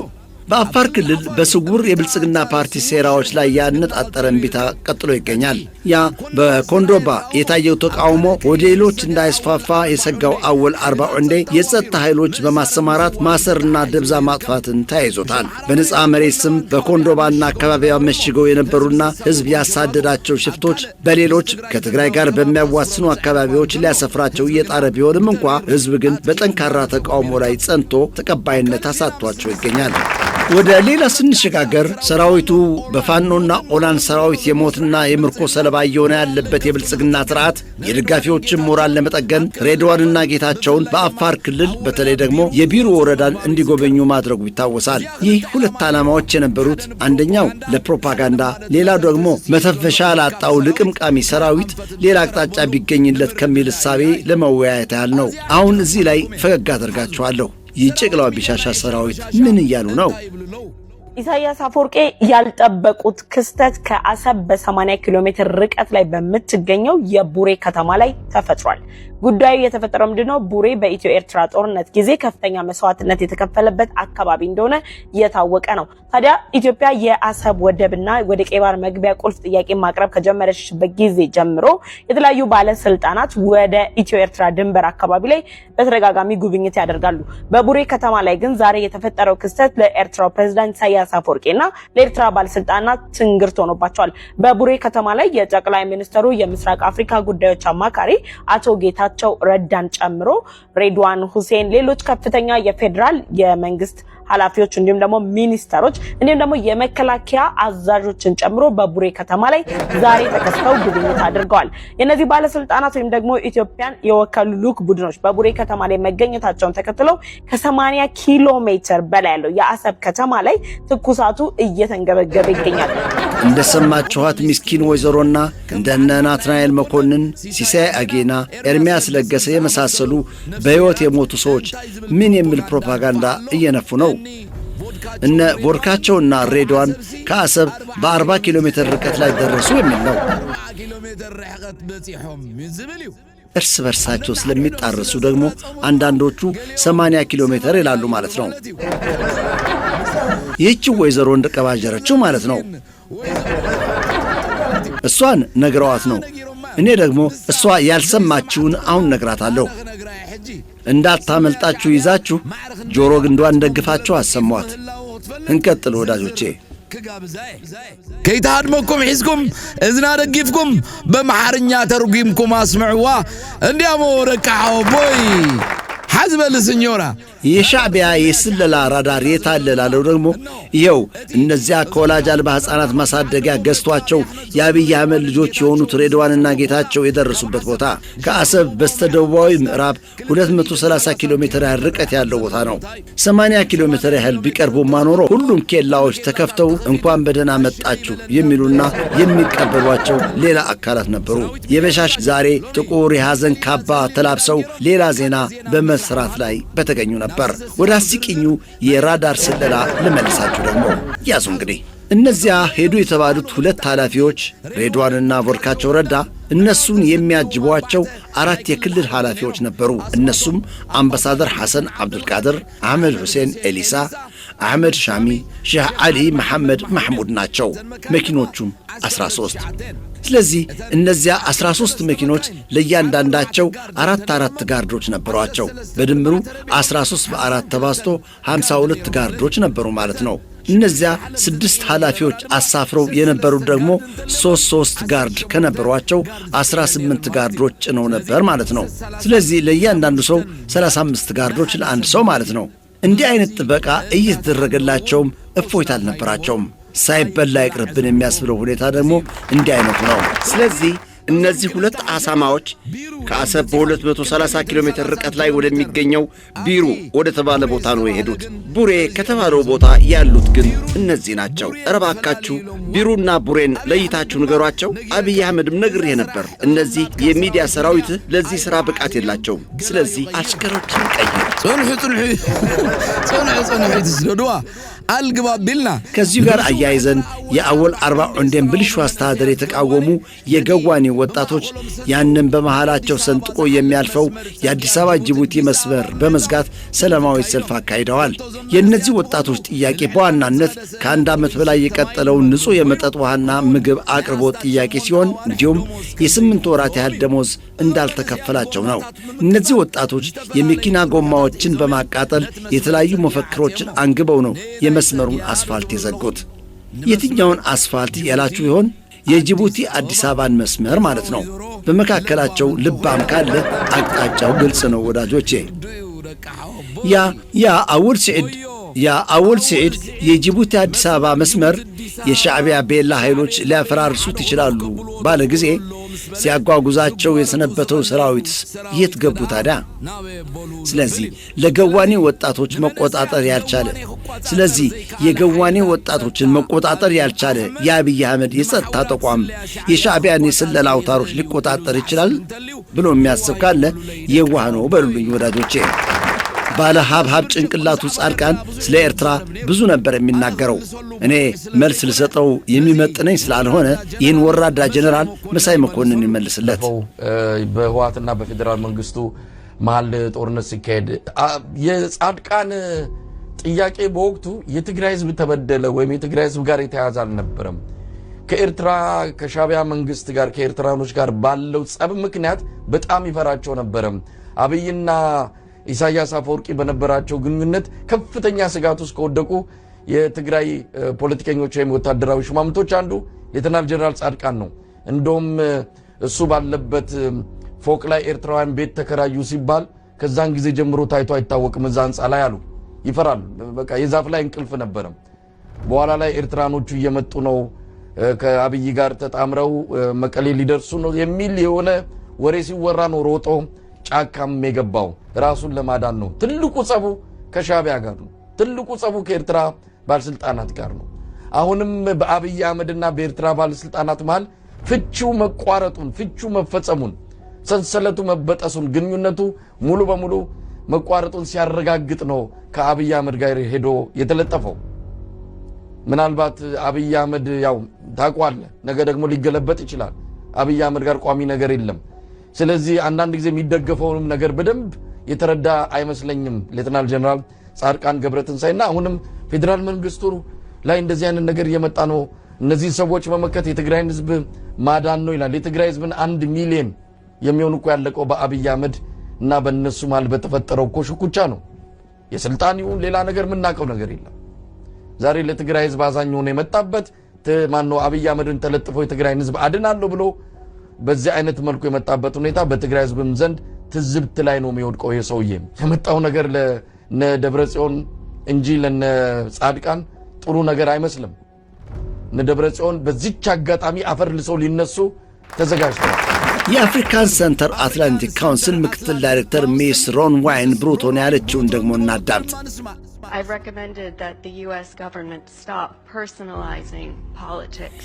የአሜሪካ መንግስት የኤርትራን ፖለቲካ ከግልኛ አመለካከት በማውጣት ሊመለከተው ይገባል ከሁሉም በላይ የምማጸነው ደግሞ የአሜሪካ መንግስት ኢትዮጵያ እያካሄደች ያለችውን ኤርትራን ወደ እናት ሀገሯ መመለስ የሚል የኤርትራን ሉዓላዊነት የሚጥስ ቀጠናውን ወደ ከፋ ውጥረት የሚያመራ አደገኛ ኩነት ችላ ሊለውና ሊቋቋመው አይገባም ትላለች territory which are frankly destabilizing to the entire region. بحدنت بحونتنا حزب صندو وحستباتنا حباريوني حبار قودو حيا القاسي ززو حصيلتي نبلمحاتي وحز ززاتي نبلمحاتي وحز ززاتي سنة سلام فقر زنقس حبيبي قدس قسقس نباتي وحزس نخالي أسر بحدنت سلامي نبل ተማጽኖም አለኝ ይህ አሁን የምነግራችሁ በቀጥታ ቲዲኤፍንና ህወሓትን የሚመለከት ሲሆን እነዚህ አሁን የምጠቅሳቸውን ሰዎች መነጽራችሁን አስተካክላችሁና አጽድታችሁ በትኩረት ልትመለከቷቸው የሚገባችሁ ሰዎች ናቸው በዋናነት የትግራይ ሰራዊት ወቅታዊ ሁኔታን ለመመርመር ይረዳችኋል ስማቸውን እዘረዝርላችኋለሁ ልብ አድርጋችሁ አስተውሉ ታደሰ ወረደ ዓለም ገብረዋህድ ኢሳያስ ታደሰ የፕሬዝዳንት ጽሕፈት ቤት ኃላፊ ተወልደ እንበብ የስለላ ኃላፊ ናቸው እነዚህ የጠቀስኩላችሁ ሰዎች ትግራይ መነጽሯን አጽድታ በጥንቃቄ ልትመለከታቸው የሚገባት ሰዎች ናቸው ጌታቸው ረዳ ከደመቀ ጋር ምን እያደረጉ ነው ካልን ደግሞ አብይ አህመድ ሰራዊቱን ወደ ሕሞራ እንዲያስገባ ጥናት ያካሂዳሉ በተለይ እነዚያ የነጻ መሬት ስብስቦችን የሚል መረጃ አለ ቶስት የመሆን ተነሳሽነት ስለሆነ የትግራይ ሰዎች ጥንቃቄ ማድረግ ያስፈልጋቸዋል ለኛ ግን መልካም ዜና ነው بحدنت بحونتنا حزب صندو وحستباتنا حباريوني حبار قودو حيا القاسي ززو حصيلتي نبلمحاتي وحز ززاتي نبلمحاتي وحز ززاتي سنة سلام فقر زنقس حبيبي قدس قسقس نباتي وحزس نخالي أسر بحدنت سلامي نبل በማህበራዊ ሚዲያ ከሚሳተፉ ሰዎች አንዳንዶቹ እጅግ አስፈላጊ የሆነ መልእክት ያስተላልፋሉ ከነዚሁ አንዱ የሆነው ዮኒ ማኛን አድምጠን እስኪ እንመለስ ጎበዝ ስለ ቀይ ባህር ጉዳይ እያሳሰበኝ ነው ቤተሰብ በዚሁ ከቀጠልን ቁጥር ብቻ ነው በእውነት ቁጥር ብቻ በዚሁ ከቀጠልን ኤርትራውያን ኢትዮጵያንም ሳይወስዷት አይቀሩ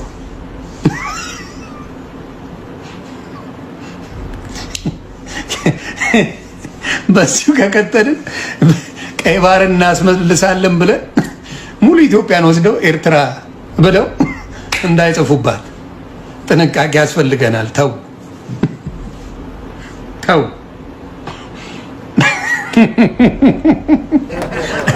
አሁንም ማንኛውም ከኢትዮጵያ እውነቴን ነው የምለው ማንኛውም የኢትዮጵያ ጌመር ከኤርትራዊ ይቅጣ ማንኛውም የኢትዮጵያ ጌመር ከኤርትራዊ ይቅጣ ያጸዱናል ስለዚህ እቺን ነገር እናስብበት አሰብ ቀይ ባህር የምንላትን ትንሽ እናስብበት እዛ ሐውናውን ናብ ኤርትራ ክንከይዲና እንተልኩም መገድ ማርያም ግበረልኩም ይዝብል ዘሎ ጉዞ ወደ አሰብ የሚል የኦሮሞ ሙዚቃ እያዳመጥኩ ነበርና ጉዕዞ ናብ ዓሰብ ዝብል ናይ ኦሮሞ ሙዚቃ ክሰምዕ ጸኒሐ ግድቡ ስለ ዝወደአ አብይ አሕመድ ሕጂ ድማ ናብ ዓሰብ ናይ ምኻድ መደብ ኣለዎ ዝብል እዩ ሓደ ነገር ግን ዝረሳዕኹሞ ነገር ኣሎ ቀዳማይ እቲ ግድብ 70% ገዲቡን ሕዲሱን ዝሃበኩም TPLF 30% ኢኹም መሊእኹምሉ እሱ ኸማን ካብዝን ካብትን እዩ ናትኩም ስጋብሎም ዝኾነ ዝረአናየ ነገር የለን ዓሰብ ግን ሓቀን ምዝራብ ተኾይኑ ንስኻትኩም ካብ ዜሮ ተበጊስኩም ቀሊል ኣይኮነን ኣነ ሲሪየስ የድዛረብ ዘለኹ እንተኸድኩም ዘይክትምለሱ እንትኽእሉ ኢኹም ንዝኾነ ግን ናይ ማርያም መንገዲ ግበረልኩም ንሕና ሰብ ጎንደር ከፊትና አልኩም ኣለና ንዓሰብ ንምኻት ትደልዩ ናይ ብልጽግና ካድረታት ከፊትና አልኩም ኣለና ሂዱ ወላ ሓንቲ ችግር የለን ሕለፉ ግን ከምደይ ትምለሱ ምፍላጥ ይድልየኩም ወደ አሰብ መሄድ የምትፈልጉ የብልጽግና ካድሬዎች ከፍተን ሂዱ ምንም ችግር የለም ግን ያው እንደማትመለሱ ማወቅ አለባችሁ የበሻሻ ልጅ ሊቃን የባህር በር ተጠቃሚነት ህጋዊነት ከእጃቸው እያመለጠች መሆኗን ከተረዱ በኋላ ሌላ አማራጭ የሚል ለምን በሰጥቶ መቀበል አንጠቀምም የሚል ሐሳብ ይወረውራሉ። በቅርቡ በሞት የተለየው የፖለቲካ ነብይ ዶክተር ደረጀ ይህን ሲመልስ እንዲህ ይላል። በእርሻ መሬት አሰብን ትለውጣለች ተብሎ የሚታመን ኤርትራ የእርሻ መሬት የሚለው ይሄ ተራ ወሬ ነው። ለመኖር የሚያስችል እርሻ መሬት አላቸው። ማን እስራኤል ያለ አንዳች እርሻ መሬት በበረሃ የኖረች ሀገር ነው። እኛ ብዙ መሬት አለን ምን ለውጠው ይሄ ስለራስ ያለ የተሳሳተ ግምት ነው። የእርሻ መሬት ቢኖርንም በዘላቂነት ከተረጂነት መውጣት አልቻልንም። የአንድ ክረምት ወቅት ዝናብ በቆመ ቁጥር ኢሚዲየትሊ የልመና ኮሮጆ የሚዘረጋ ሀገር ነው። ስለዚህ ስለ ኤርትራ መሬት ማጣት አለማጣት ማውራት የለብንም። ስለዚህ እኔ ከሆነ የሚከለክል ነገር የለም። እንኩ በነፃ መልሰንላቸዋል ብለው ሊሰጡ ይችላሉ። ይህንን ተስፋ ማድረግ ግን እንደ አካዳሚሽያን ይህን ተስፋ ማድረግ እንደ ፖለቲከኛ ጅልነት ነው። it never happens አጉል ህልም ነው። ይሄ አጉል ህልም ነው።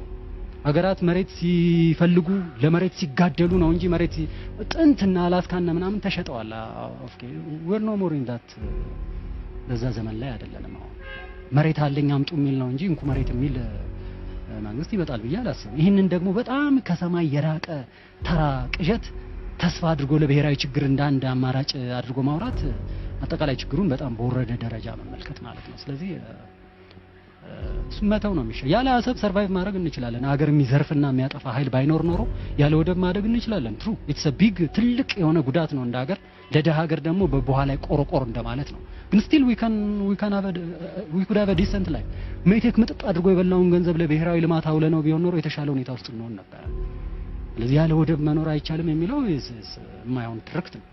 ነገር ግን በህጋዊ መንገድ ልናመጣ የምንችልበት ምንም እድል የለም። ስለዚህ አሰብንና የህዝቡን ናሽናሊስት ኢንተረስት እየኮረኮሩ የፖለቲካ ፈረስ ላይ ያደርጉ የሚፈልጉ ሰዎች they can promise heavens ግን ጦርነትና እልቂት ሲመጣ እነሱ አይገኙም። ስለዚህ እንደዚህ አይነት መጃጃል ውስጥ እኛም እንደ ዜጋ ሰፊውም ህዝብ እንደ ህዝብ መግባት የለበትም። ለእልቂት የሚሆን የጦርነት መልመላ ሲመጣ እየሄደ የሚሞተው ማን እንደሆነ እናውቃለን። ስለዚህ ይሄንን ጨካኝና ተራ የፖለቲካ ትርፍ ላይ ያለመ አስተሳሰብ መዋጋት ነው። በኤአይውን አንዲ ታምቲ ፖፕ ተሰሪሐለች። የቀይ ባህር አክሰስ ሰላማዊ በሆነ መንገድ ኢትዮጵያ ያስፈልጋል። Yeah. They talking loud but they ain't saying nothing real.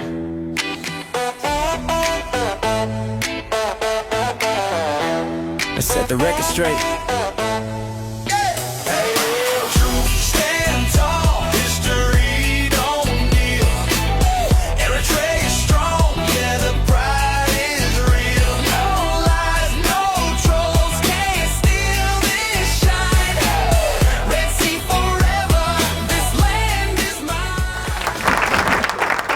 ይህ የፓሮዲ አርቲስትም የምታምር ማላዘኛለችው ሓፋሽ ሰሚዕኻዶ ተናይሎም ጾምዶ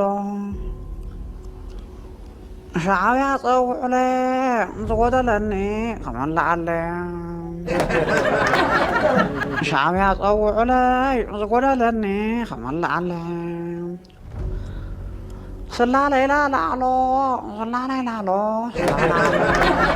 ይህ ኮሜዲያን ደግሞ የትግራይን ወቅታዊ ሁኔታ በተለይ ደግሞ በግልጽ ወደ ወድ ወረደ መልእክት አለው። ሰላም ደመንግስቲ ሰላም ታዩ ወደይዙ ሉር ወቅዕታትኒ ሓደ ኩናት ክጅምር እዩ ግዛዕ ልሉ ወቅዕታትኒ እስታይ ይስትንጎርና ሐመይ ሓና ልበልና መሬት ትግራይ መለስ ተፈናቀል ዓዱ ይመለስ ኢና ልበልና ኩናት ልባህል ክጅመሪ የበልና ያንሕና ይወልኹም የበልና ኩናት ልባህል ሱሬት ጅምር ኢኻት ለኻ እንጅምር ኢኹም ትሎ ኣነ ለሃለ ኸ ይጅመሪ ኩናት ስትመሓሉ ኣነስ ይኣመንኹም ኢኒ እኹማ ስትዚእን ሓዝወን እንታይ እዚ ቀብዲ ኣብዚ መጽእ ሰሙን ድማ ንዕቁብ ብልጽግና ፍጹም ጭርጭር ዘእቱ ዓብይ ብስራት ሒዘልኩም ከተፍ ክብሌ ክሳብ ሽዑ ጠጥዕሙ ዓወት ንሓፋሽ ጽመት ተቐመጥ ዘሕለፍካ ጸገም ንቕድሚት ሕሰብ ብሓደ ሰጉም ንስኻ ዋልታ ንስኻ